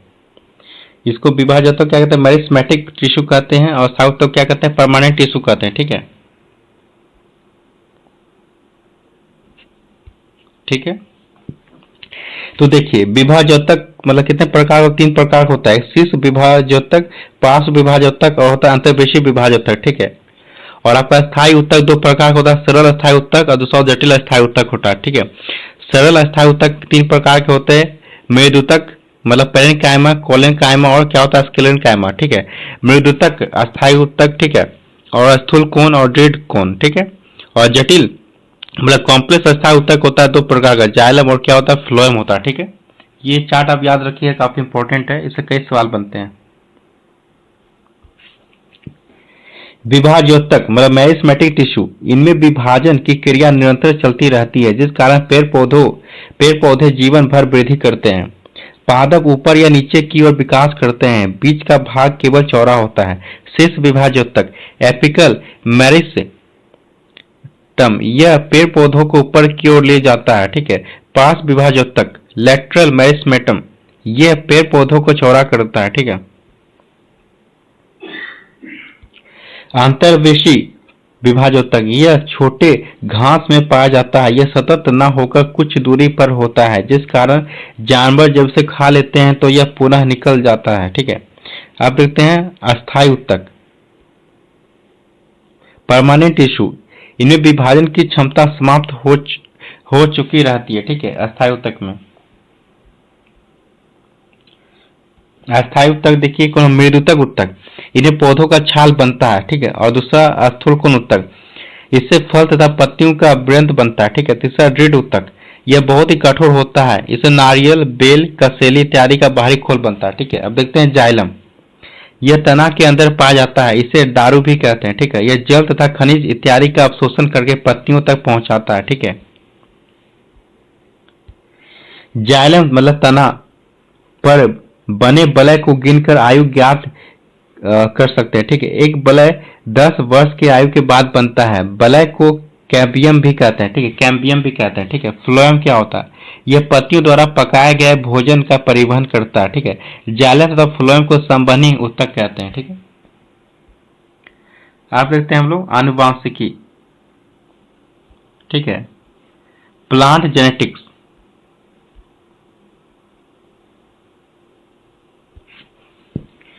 वंशानुगत गुणों को आनुवांशिकी कहते हैं। आनुवांशिकी के जनक जो है ग्रेगर जॉन मेंडल को कहते हैं, ठीक है। इन्होंने गैमेट शुद्धता का सिद्धांत दिया। जेनेटिक शब्द वाटसन ने दिया था, जीन शब्द जोहानसन ने दिया था। कृत्रिम जीन संश्लेषण, निर्माण तथा जीन को आइसोलेट मतलब पृथक करने का कार्य हरगोविंद खुराना ने किया था, ठीक है। आधुनिक आनुवांशिकी जनक जो है टीएच मॉर्गन को कहते हैं। मेंडल का प्रयोग, मेंडल अपने प्रयोग में उद्यान मटर मतलब पायसम सैटिवम की 7 जोड़ी विषम प्रजाति के लक्षणों का अध्ययन किया था, ठीक है। मेंडल ने मटर के पौधे का प्रयोग इसलिए किया क्योंकि इसका जीवन काल तथा आकार छोटा होता है, साथ ही इसकी कई प्रजातियां पाई जाती है, ठीक है।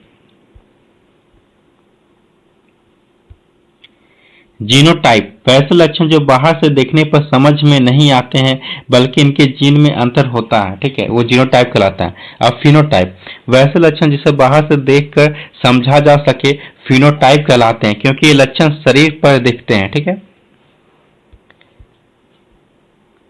अब देखते हैं डोमिनेंट मतलब प्रभाविकता का सिद्धांत। जब दो प्रजातियों को आपस में संकर मतलब क्रॉस कराया जाता है तो अधिक शक्तिशाली जीन कमजोर जीन पर अपना प्रभाव जमा लेता है, ठीक है। देखते हैं मेंडल का एकल संकरण प्रयोग। इसमें मेंडल ने एक लंबा तथा एक बौने पौधे का क्रॉस कराया, ठीक है। इसे देख सकते हैं, ये टॉल डबल टी टॉल, ये स्मॉल डबल टी क्या शॉर्ट, ठीक है। दोनों क्रॉस कराया तो क्या हुआ, एक का जो है कैपिटल में इधर आ गया, एक का स्मॉल का इधर आ गया, ठीक, क्रॉस करने पे, ठीक है।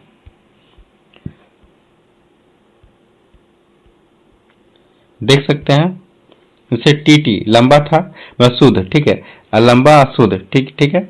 ये लंबा अशुद्ध, क्या बौना शुद्ध, ठीक है।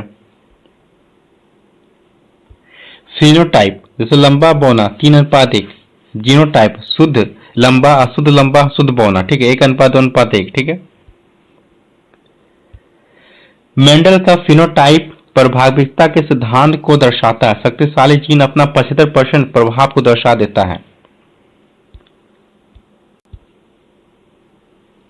मेंडल का जीनोटाइप का सिद्धांत पृथक्करण को दर्शाता है जो 1:2:1 में होता है, अर्थात 25%, 50%, 25% के अनुपात में होता है, ठीक है। मेंडल का द्विसंकरण प्रयोग, मेंडल ने द्विसंकरण के लिए पहले गोल तथा पीले पौधे को क्रॉस कराया और उससे प्रजाति को बनाया। इसके बाद मेंडल ने एक चपटा तथा एक हरे पौधे को क्रॉस कराया, एक प्रजाति को बनाया, ठीक है। अब इन दोनों नई प्रजाति को आपस में क्रॉस कराया जिसे द्विसंकर कहते हैं, ठीक है। क्या कहते हैं, द्विसंकर कहते हैं, ठीक है। गोल पीला और चपटा हरा, ठीक है, देख सकते हैं।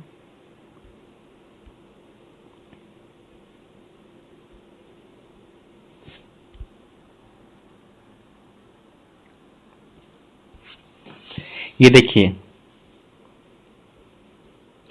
मतलब ये डायग्राम आप याद रखिएगा, काफी इंपॉर्टेंट है, ठीक है। ये पूछा जाता है, ये देख लीजिएगा, इसको वीडियो को पॉज करके इसको देख लीजिएगा, ठीक है, ठीक है। एक आपको यहाँ देते हैं, आप स्क्रीनशॉट भी ले सकते हैं, ठीक है। इसको याद कर लीजिए चार्ट को, इससे काफी सवाल पूछे जाते हैं, ठीक है। देख सकते हैं। अब देखते हैं मेंडल का तीसरा नियम देखते हैं, ठीक है। यह स्वतंत्र आयु का नियम मतलब फ्री इंसॉर्टमेंट थ्योरी, इसके अनुसार जब दो प्रजातियों को क्रॉस कराया जाता है तो उनके जीन एक दूसरे में जाते हैं किंतु वे एक दूसरे से स्वतंत्र रहते हैं, ठीक है। मेंडल का प्रयोग जो है लैंगिक जनन पर आधारित था, ठीक है। मेंडल ने पौधे के 7 पेयर भिन्न गुणों को आपस में क्रॉस कराया था, ठीक है। बीज की आकृति गोल तथा झुर्रीदार, बीज का रंग पीला तथा हरा, फूल का रंग लाल तथा सफेद, कली की आकृति फूला तथा चपटा, कली का रंग हरा तथा पीला, पौधों की लंबाई लंबा तथा बौना, फूल की स्थिति जो है किनारे तथा ऊपर में। एक जीन दूसरे जीन से जुड़े रहते हैं जिन्हें आनुवांशिकी कड़ी कहते हैं, ठीक है, या लिंकेज कहते हैं। अगला चैप्टर हम लोग देखते हैं जैव विकास। बॉटनी का अगला चैप्टर हम लोग देखते हैं जैव विकास, इवोल्यूशन, ठीक है। इसके अंतर्गत जीवों के प्रारंभिक विकास का अध्ययन किया जाता है, ठीक है। जैव विकास के अंदर पहला समजात अंग मतलब होमोलोगस ऑर्गन, वैसे अंश जिनकी उत्पत्ति समान रहती है किंतु वे अलग अलग कार्य को करते हैं वो समजात अंग कहलाते हैं, ठीक है। जैसे मानव का हाथ, बाघ का हाथ, चमगादड़ के पैर और मछली का फ्लैपर, ठीक है। ये सब क्या है आपके समजात अंग के उदाहरण है, ठीक है। इन सभी की उत्पत्ति शरीर के अगले भाग से हुई है। इनमें प्रारंभ में एक हड्डी तथा बाद में पंजे की आकृति बनती है किंतु ये सभी अलग अलग कार्य को करते हैं, ठीक है। दूसरा देखते हैं समरूप अंग। इन अंगों की उत्पत्ति भिन्न होती है किंतु ये एक समान कार्य करते हैं। जैसे कीट में 4 पैर जबकि पक्षी में 2 पैर होते हैं किंतु ये दोनों ही पंखों से उड़ते हैं जबकि संरचना क्या है भिन्न होती है, ठीक है। अब देखते हैं अगला, अब तीसरा देखते हैं हम लोग अवशेषी अंग, ठीक है। वैसे अंग जो शरीर में होते हैं किंतु काम नहीं करते हैं वे क्या कहलाते हैं, अवशेषी अंग कहलाते हैं, ठीक है। इनकी संख्या लगभग 100 होती है, ठीक है। जैसे कान का पिन्ना, ठीक है, जैसे कर्ण पल्लव, अपेंडिक्स, शरीर के बाल, ठीक है, ये सारे क्या आपके अवशेषी अंग है, ठीक है। अब देखते हैं लेमार्क का सिद्धांत। इन्होंने उपार्जित अंगों का सिद्धांत दिया और कहा कि जिस अंग का प्रयोग हम अधिक करते हैं अगली पीढ़ी में वो अंग थोड़े बड़े आकार का उत्पन्न होता है जबकि किसी अंग का प्रयोग न करने पर वह अगली पीढ़ी में छोटा हो जाता है, ठीक है। ये किन्होंने कहा था, ये लेमार्क बात का सिद्धांत है, ठीक है।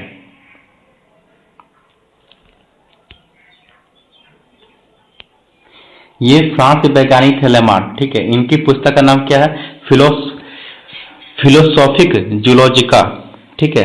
लेमार्क ने निम्न सिद्धांत दिए हैं। वातावरण का सीधा प्रभाव, अनुकूलन की प्रवृत्ति, एडेप्टेबिलिटी, ठीक है। अंगों के उपयोग तथा अनुपयोग, जिराफ की गर्दन तथा सांप के पैर, उपार्जित लक्षणों का वंशागति, जिराफ की गर्दन तथा सांप की पैर, ठीक है।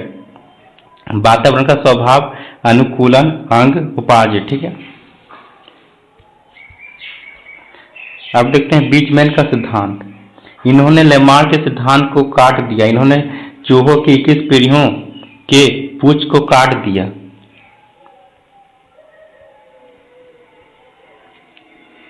इसके बाद भी 22वीं पीढ़ी में उतने ही आकार की पूंछ पाया गया, ठीक है। डार्विन का सिद्धांत। इन्होंने प्राकृतिक चयन मतलब नेचुरल सिलेक्शन या ओरिजिन ऑफ स्पीसीज का सिद्धांत दिया। इन्होंने कहा कि जीव जंतु स्वयं को प्राकृतिक के अनुसार ढाल लेते हैं, ठीक है। अतः ये स्वयं को प्रकृति के अनुकूल बना लेते हैं, ठीक है। अब देखते हैं डार्विन सिद्धांत। डार्विन ने बोगल नामक जहाज से पूरे विश्व का भ्रमण किया।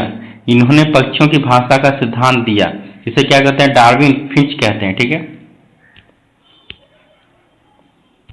देखिए संतान, संघर्ष, ठीक है, सजातीय, अंतरजातीय और वातावरण, ठीक है, योग्यतम और वातावरण से अनुकूलन। ये ब्रिटेन के वैज्ञानिक थे, ठीक है, डार्विन। इनकी पुस्तक का नाम क्या है, ओरिजिन ऑफ स्पीसीज मतलब नेचुरल सिलेक्शन, ठीक है, प्राकृतिक चयन का सिद्धांत दिया था, ठीक है। जीवों में संतान की उत्पत्ति का अपार संभावना होती है किंतु बहुत ही कम जीवित बचते हैं। अब देखते हैं जीवन के लिए संघर्ष। सजातीय संघर्ष, अंतरजातीय संघर्ष और वातावरणीय संघर्ष। ठीक है, देखते हैं सजातीय संघर्ष जैसे शेर बाघ, सांप कोबरा, मछली शार्क और वनस्पति। अंतरजातीय संघर्ष में देखते हैं गाय मगरमच्छ, मानव पक्षी। और वातावरणीय संघर्ष में देखते हैं भूकंप, गर्मी, बर्फ, सुनामी, बाढ़। ठीक है, अब देखते हैं योगतम की उत्तरजीविता। जीवन संघर्ष में वही जीवित रहता है जो स्वयं के वातावरण के अनुसार ढाल लेता है। ठीक है, अब देखते हैं नव डार्विनवाद। इसके अनुसार नई जाति में परिवर्तन अचानक होता है। यह सिद्धांत उत्परिवर्तन को दर्शाता है। ठीक है, अब देखते हैं ह्यूगो डी ब्रिज का सिद्धांत। इन्होंने उत्परिवर्तन मतलब म्यूटेशन का सिद्धांत दिया। इन्होंने बताया कि किसी जीव में अचानक इतना बड़ा परिवर्तन होता है कि वह अपने मूल नस्ल से पूरी तरह से भिन्न दिखने लगती है, जिससे कि एक अलग जाति का निर्माण हो जाता है। ठीक है, ठीक है, अब देखते हैं अगला हम लोग देखते हैं खाद्य श्रृंखला। ठीक है, फूड चेन। जैविक घटक। जैविक घटकों के आपसी संबंध को खाद्य श्रृंखला कहते हैं। इसमें उत्पाद, उपभोक्ता तथा अपघटक आते हैं। ठीक है, उत्पाद मतलब प्रोड्यूसर, ये स्वपोषी होते हैं और सूर्य के प्रकाश में अपना भोजन बना लेते हैं। इसके अंतर्गत हरे पेड़ पौधे को रखते हैं। ठीक है, अब देखते हैं उपभोक्ता मतलब कंज्यूमर। ये अपना भोजन नहीं बना सकते, अर्थात ये क्या होते हैं, परपोषी होते हैं। ठीक है, अब देखते हैं उपभोक्ता कितने प्रकार के होते हैं। उपभोक्ता जो है 3 प्रकार के होते हैं। ठीक है, एक होता है प्रथम श्रेणी का उपभोक्ता, ये पूर्णतः शाकाहारी होते हैं जैसे बकरी, गाय, चूहा।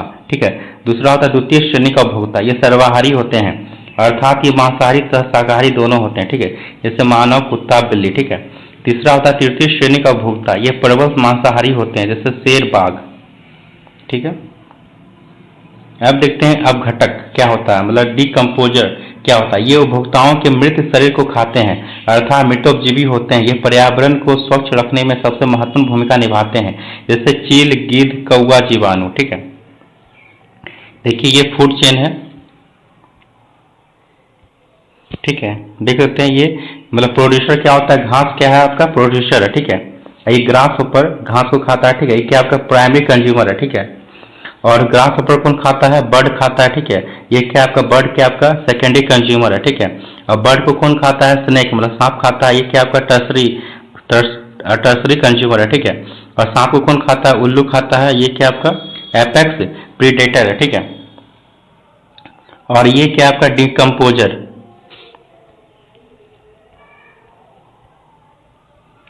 अब देखते हैं स्थलीय परितंत्र का पिरामिड सीधा होता है। ठीक है, याद रखिएगा स्थलीय परितंत्र का पिरामिड कैसा होता है, सीधा होता है। जैसे अपघटक, उपभोक्ता, उत्पाद। ठीक है, मरुस्थलीय तथा सागरीय क्षेत्र का पिरामिड कैसा होता है, उल्टा होता है। ठीक है, ये इंपॉर्टेंट याद रखिएगा। स्थलीय परितंत्र का पूछेगा पिरामिड कैसा होता है तो आपका वो क्या होता है, सीधा होता है। ठीक है, और मरुस्थलीय तथा सागरीय क्षेत्र का पिरामिड पूछेगा तो कैसा होता है, आपका उल्टा होता है। ठीक है, ये इंपॉर्टेंट है, इससे सवाल बनते हैं। ठीक है, इसे देख सकते हैं उत्पाद, उपभोक्ता, अपघटक। ठीक है,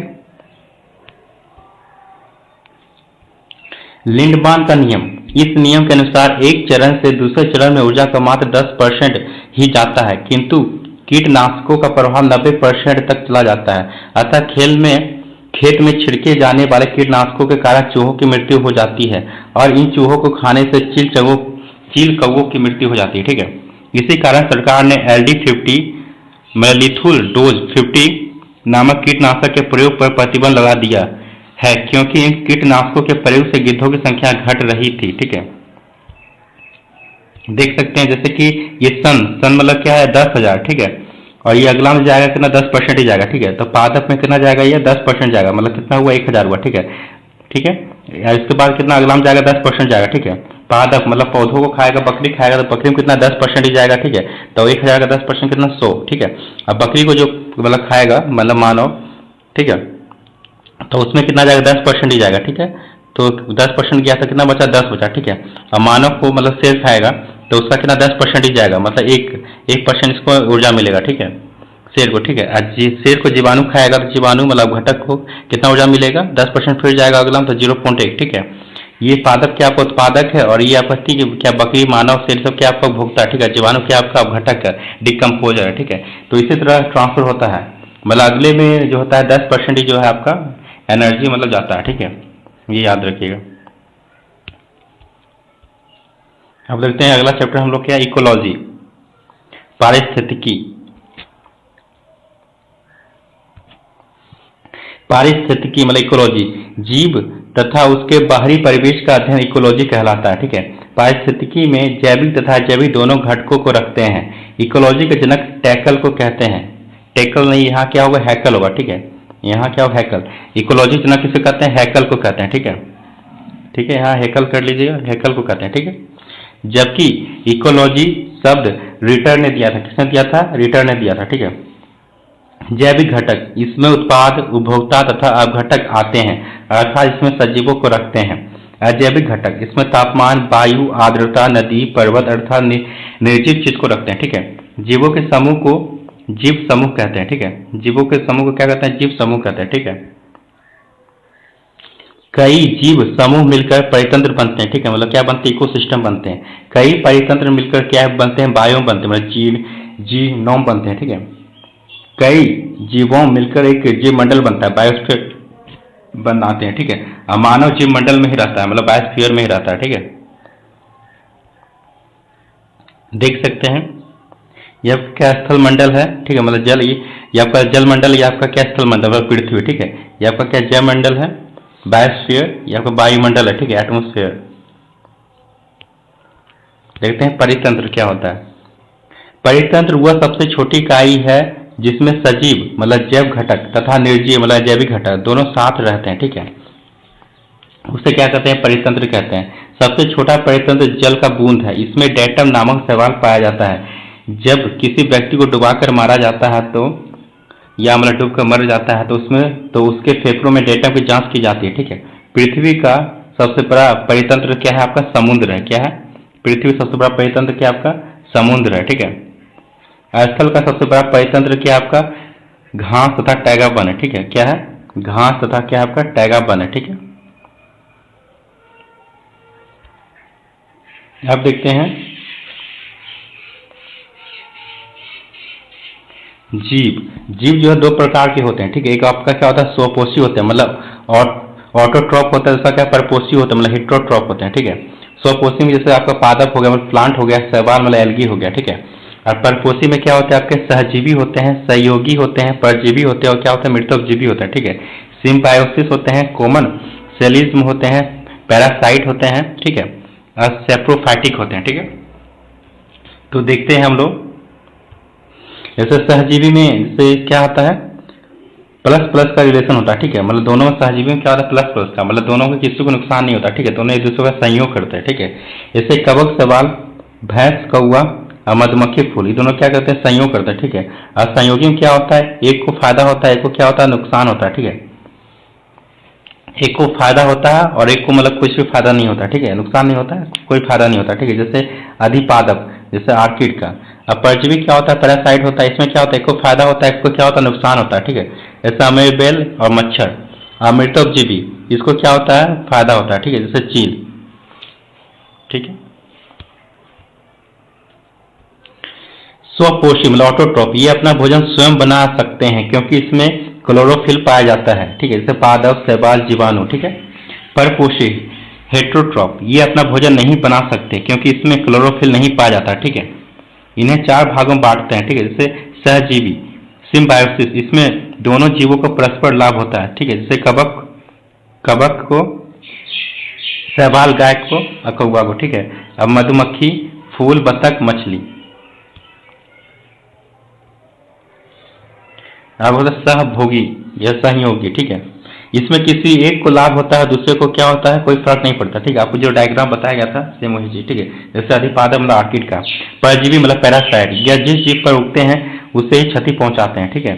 यह वृद्धि तथा विकास के लिए आपका क्या हानिकारक होते हैं, जैसे खटमल, मच्छर, मक्खी, अमरबेल तथा जू इत्यादि, ठीक है।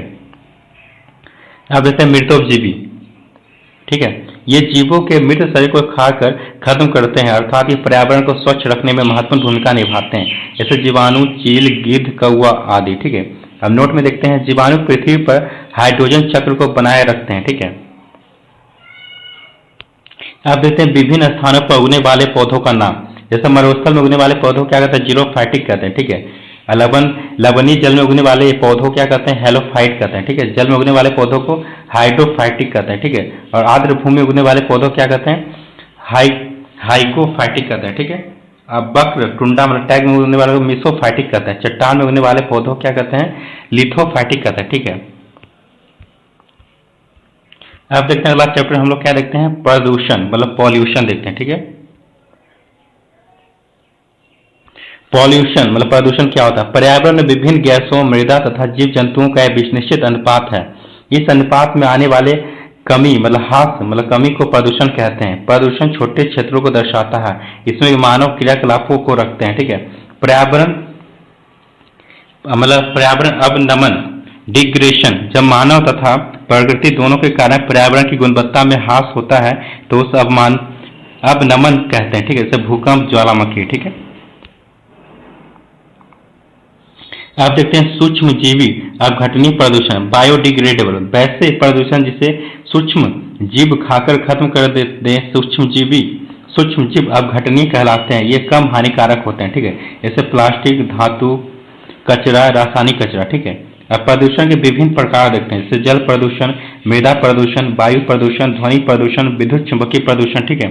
अब परमाणु चुंबकीय प्रदूषण और जैविक चुंबकीय प्रदूषण, ठीक है। देखते हैं एक एक करके। जल प्रदूषण को ले देखते हैं, ठीक है। वाटर पॉल्यूशन को देखते हैं। जल में घुले अनावश्यक पदार्थों के कारण जल प्रदूषण होता है, ठीक है। जैसे आर्सेनिक मतलब पानी में रहने से क्या होता है, आपका व्हाइट फुट रोग होता है, ठीक है। कैडमियम मतलब रहने से क्या होता है, टाई रोग होता है, ठीक है, जो किडनी से रिलेटेड है। लोहा मतलब आयरन रहने से क्या होता है, लीवर सिरोसिस होता है, ठीक है। कॉपर ज्यादा रहने से पानी में क्या होता है, विल्सन रोग होता है। नाइट्रेट ज्यादा रहने से क्या होता है, ब्लू बेबी सिंड्रोम होता है। और पारा मतलब Hg ज्यादा रहने से क्या होता है, मिनीमाता रोग होता है, ठीक है।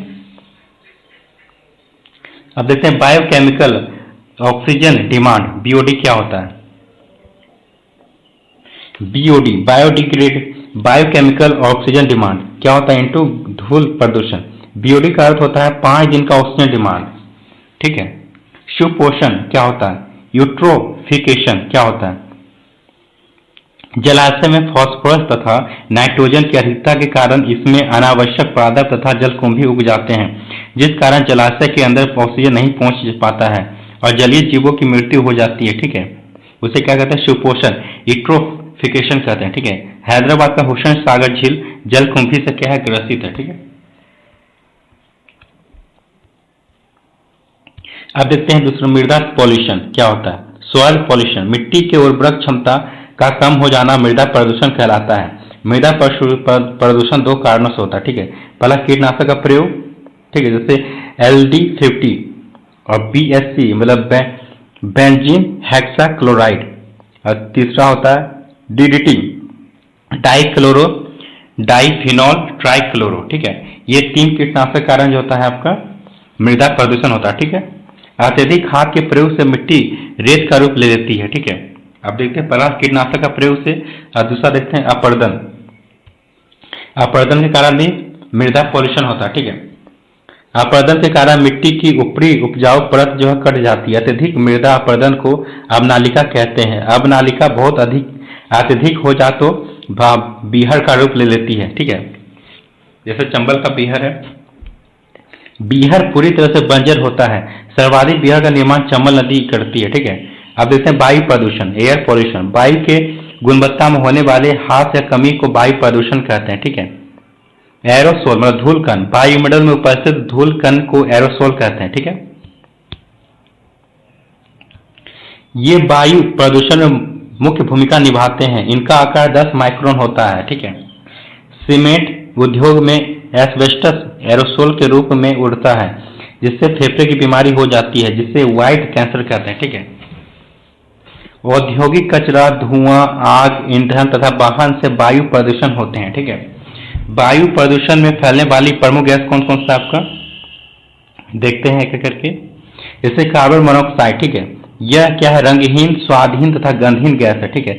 यह कुल वायु प्रदूषण का अकेले ही 50% कर देता है, ठीक है।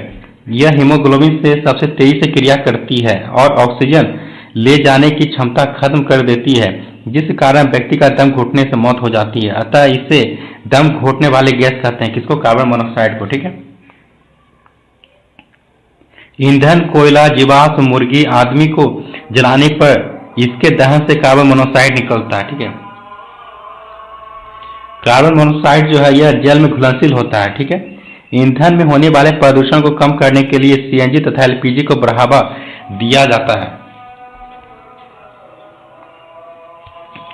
वैसा ईंधन जिससे जिससे पर्यावरण को क्षति नहीं पहुंचता है और जिसकी प्राप्ति पादप मतलब पेड़ पौधे से होती है उसे जैव ईंधन कहते हैं। ठीक है, जैसे जेट्रोफा, रतनजोत, रोपसीड, गन्ने का रस प्लस अल्कोहल। ठीक है, अब देखते हैं SO2 सल्फर डाइऑक्साइड।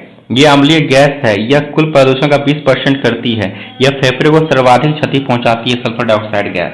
ठीक है, पेट्रोलियम के दहन से सल्फर डाइऑक्साइड निकलता है। यह अम्लीय वर्षा के लिए उत्तरदायी है। इस अम्लीय वर्षा से मिले सल्फर डाइऑक्साइड के कारण ही स्टोन टेप्रोसी पत्थर का सलन होता है। ठीक है, ठीक है।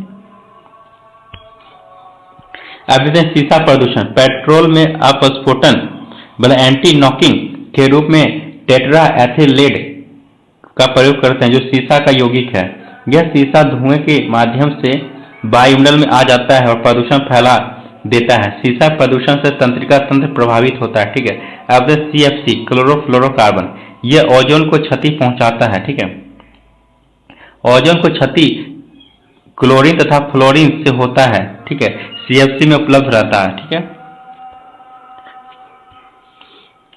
क्लोरीन का एक परमाणु ओजोन के 1000 परमाणु को तोड़ सकता है, किंतु इनके लिए बहुत निम्न तापमान की आवश्यकता है जो अंटार्कटिक में सरलता से उपलब्ध होता है। ओजोन परत का मोटाई कम होना ओजोन छिद्र कहलाता है।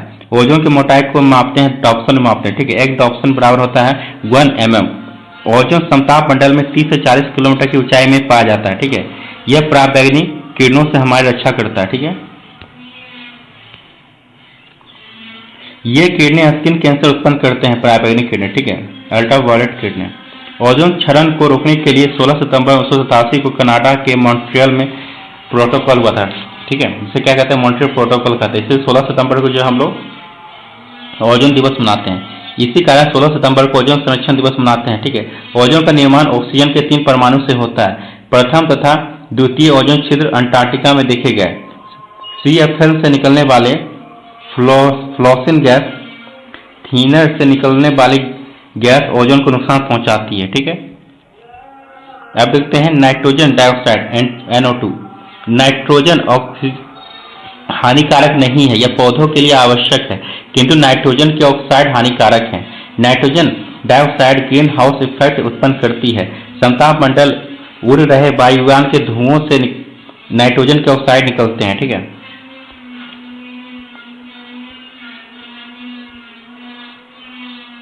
ये ऑक्साइड ओजोन से क्रिया करके प्रॉक्सी ऑक्सीटाइल नाइट्रेट मतलब पैन का निर्माण करते हैं। प्रकाश रासायनिक धूल, इसका निर्माण नाइट्रोजन ऑक्साइड ओजोन तथा पैन के द्वारा होता है।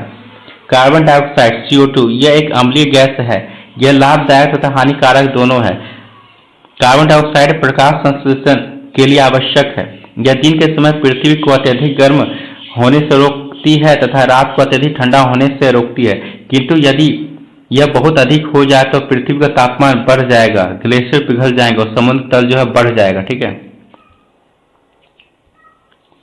कार्बन डाइऑक्साइड गैस छोड़ने भी प्रदूषण नहीं करती, बल्कि यह उमस मतलब गर्मी पैदा करती है। ठीक है, अब देखते हैं ग्रीन हाउस गैस। छोटे से क्षेत्र में जब उमस बढ़ जाता है तो उसे ग्रीन हाउस कहते हैं। ग्रीन हाउस शब्द जो आर्हेनियम ने दिया था, किसने दिया था, आर्हेनियम ने दिया था। ठीक है, ग्लोबल वार्मिंग मतलब वैश्विक तापमान, जब ग्रीन हाउस पूरे विश्व में फैल जाता है तो उसे ग्लोबल वार्मिंग कहते हैं। यह शब्द बैली पैकर ने दिया था, किसने दिया था, बैली पैकर ने दिया था। ठीक है,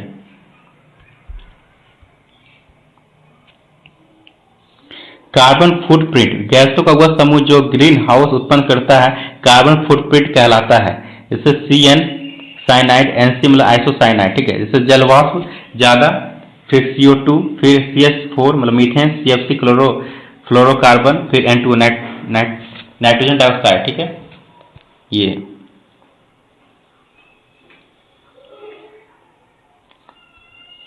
क्योटो प्रोटोकॉल जो कि 1997 में हुआ था, यह समझौता जापान में हुआ। इसमें सभी देश के लिए कार्बन डाइऑक्साइड के उत्सर्जन के लिए कोटा का निर्धारण किया गया। बेसिक कोटा में कार्बन डाइऑक्साइड का उत्सर्जन कर सकता है। इस व्यवस्था को कार्बन क्रेडिट कहते हैं। ठीक है, अब देखते हैं मीथेन। यह भी ग्रीन हाउस इफेक्ट करता है।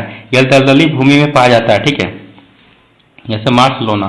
गोबर गैस, धान के खेत, गटर, सड़े गले पदार्थ तथा जानवरों की जुगाली, कोयला, खाद्यान्न, प्राकृतिक गैस, ठीक है, के मीथेन के अच्छे स्रोत है। ठीक है, यहाँ से मीथेन गैस निकलती है। ठीक है, प्राकृतिक गैस को जब अत्यधिक दबाव लगाकर रखा जाता है तो उसे संपीड़ित किया जाता है, तो प्राकृतिक गैस मतलब कंप्रेस्ड नेचुरल गैस में सीएनजी कहते हैं।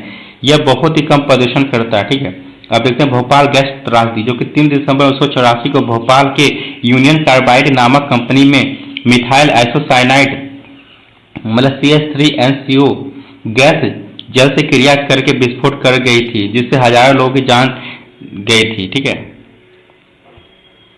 यह कंपनी एंडरसन नामक व्यक्ति की थी जो 2014 में मर चुका है, किंतु अभी भी इस पर जो है मुकदमा चल रहा है। ठीक है,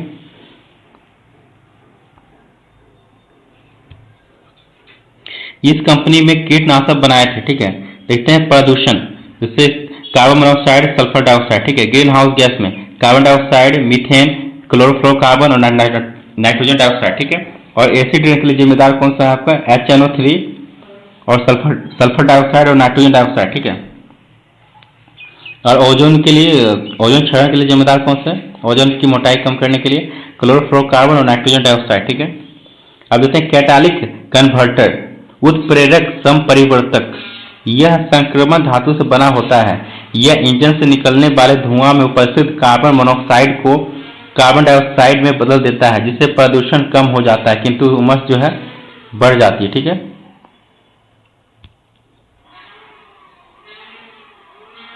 जब पेट्रोल में शीशा मिला रहता है तो कैटालिक कन्वर्टर काम करना बंद कर देता है। इसी कारण पेट्रोल में शीशा मिलाने पर प्रतिबंध है। ऊष्मीय द्वीप थर्मल आइलैंड, शहरों में धूल कण तथा धुआं आकाश में जमा हो जाता है और एक बादल का रूप ले लेता है, जिससे शहरों का तापमान बढ़ जाता है। इसे ही ऊष्मीय द्वीप कहते हैं। ठीक है, अब देखते हैं अगला यूरो मानक, यूरो नॉर्म्स। यूरोपीय देशों ने मोटर वाहन के धुओं से होने वाले प्रदूषण पर रोक लगाने के लिए एक मानक तय किया, जिसमें धुएं से निकलने वाले कार्बन मोनोऑक्साइड, नाइट्रोजन ऑक्साइड, वाष्पशील कण तथा हाइड्रोकार्बन की मात्रा को निर्धारित किया। इसके लिए अब तक यूरो 6 मानक तक बन चुके हैं। यूरो 1 मानक का इंजन प्रति किलोमीटर 2075 ग्राम उत्सर्जन करता है। ठीक है,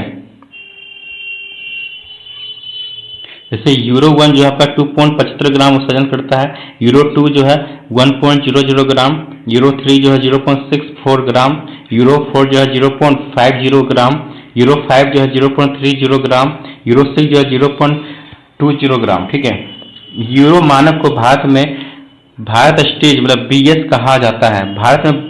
वर्तमान में भारत में BS6 गाड़ियां चलती है। ठीक है, आप देखते हैं ध्वनि प्रदूषण, साउंड पॉल्यूशन। 90 डेसिबल से अधिक के ध्वनि को प्रदूषण में गिना जाता है। ध्वनि प्रदूषण का प्रभाव केवल तत्कालीन रहता है, ये अगली पीढ़ियों पर नहीं पड़ता है। ध्वनि प्रदूषण के कारण मानव चिड़चिड़ा हो जाता है। ध्वनि प्रदूषण को कम करने के लिए गाड़ियों के साइलेंसर में मफलर लगाया जाता है। ठीक है, सड़कों पर ध्वनि प्रदूषण रोकने के लिए दोनों किनारों पर पेड़ लगा दिया जाता है, जिससे ग्रीन मफलर कहते हैं। ठीक है, क्या कहते हैं? ग्रीन मफलर कहते हैं। ठीक है, विद्युत चुंबकीय प्रदूषण, इलेक्ट्रिक पॉल्यूशन। यह मोबाइल टावर, टीवी टावर या सैटेलाइट से निकलने वाले विद्युत चुंबकीय तरंगों से फैलता है। इस प्रदूषण के कारण तंत्रिका तंत्र तथा स्मरण शक्ति कमजोर हो जाती है तथा कैंसर रोग उत्पन्न होता है। इस प्रदूषण के कारण बड़ी संख्या में तितलियां मर रही है तथा मधुमक्खियां अपना रास्ता भटक जा रही है, क्योंकि मधुमक्खियां विद्युत चुंबकीय तरंगों को देख लेती है और वे अपना रास्ता भटक कर टावर के पास चली जाती है। वर्तमान पूरा पृथ्वी विद्युत चुंबकीय तरंगों के चपेट में है। ठीक है, तब देखते हैं जैव प्रदूषण मतलब बायो पॉल्यूशन। यह हानिकारक जीवाणु तथा विषाणु के कारण फैलता है। जीनीय एकरूपता के कारण एक समान प्रजाति के पौधे बीमारी से प्रभावित हो जाते हैं, जिस कारण उन्हें काट देना पड़ता है। ठीक है, एंथ्रॉक्स नामक जीवाणु पृथ्वी व्यक्ति की जान ले सकता है। ठीक है, इसका प्रयोग आतंकवादी पत्र में लेटर में भर कर दूसरे व्यक्ति को भेज देते हैं। ठीक है, सैरिन गैस को गरीबों का परमाणु बम कहा जाता है। इसका प्रयोग सीरिया में हो रहा है। ठीक है, अब जैसे परमाणु प्रदूषण, न्यूक्लियर पॉल्यूशन, यह सभी प्रदूषण में सबसे खतरनाक है। इसका प्रभाव जल, थल तथा वायु तीनों में देखा जा सकता है। यह 30,000 साल तक रह सकता है। ठीक है, परमाणु प्रदूषण रेडियो एक्टिव पदार्थों के कारण होता है, अतः इसे रेडियो एक्टिव प्रदूषण भी कहते हैं। ठीक है, यह यूरेनियम, थोरियम, प्लूटोनियम तथा कोबाल्ट 60 के कारण होता है।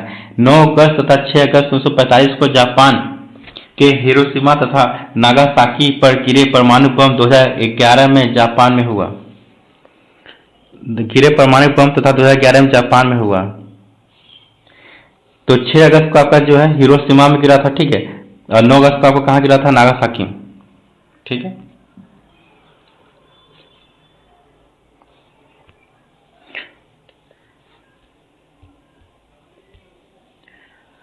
फुकुशिमा परमाणु संयंत्र दुर्घटना परमाणु प्रदूषण के उदाहरण है। ठीक है, 1986 में यूक्रेन के चेर्नोबिल परमाणु संयंत्र में विस्फोट होने से यूक्रेन प्रभावित हुआ था। ठीक है, परमाणु विस्फोट के बाद निकलने वाले धुआं को नाभिकीय आपतन मतलब फॉल आउट कहा जाता है। इस धुआं को रोकने के लिए बोरिक एसिड का छिड़काव किया जाता है तथा व्यक्ति को खुद के बचाव के लिए पोटेशियम आयोडाइड की गोली खानी चाहिए। ठीक है,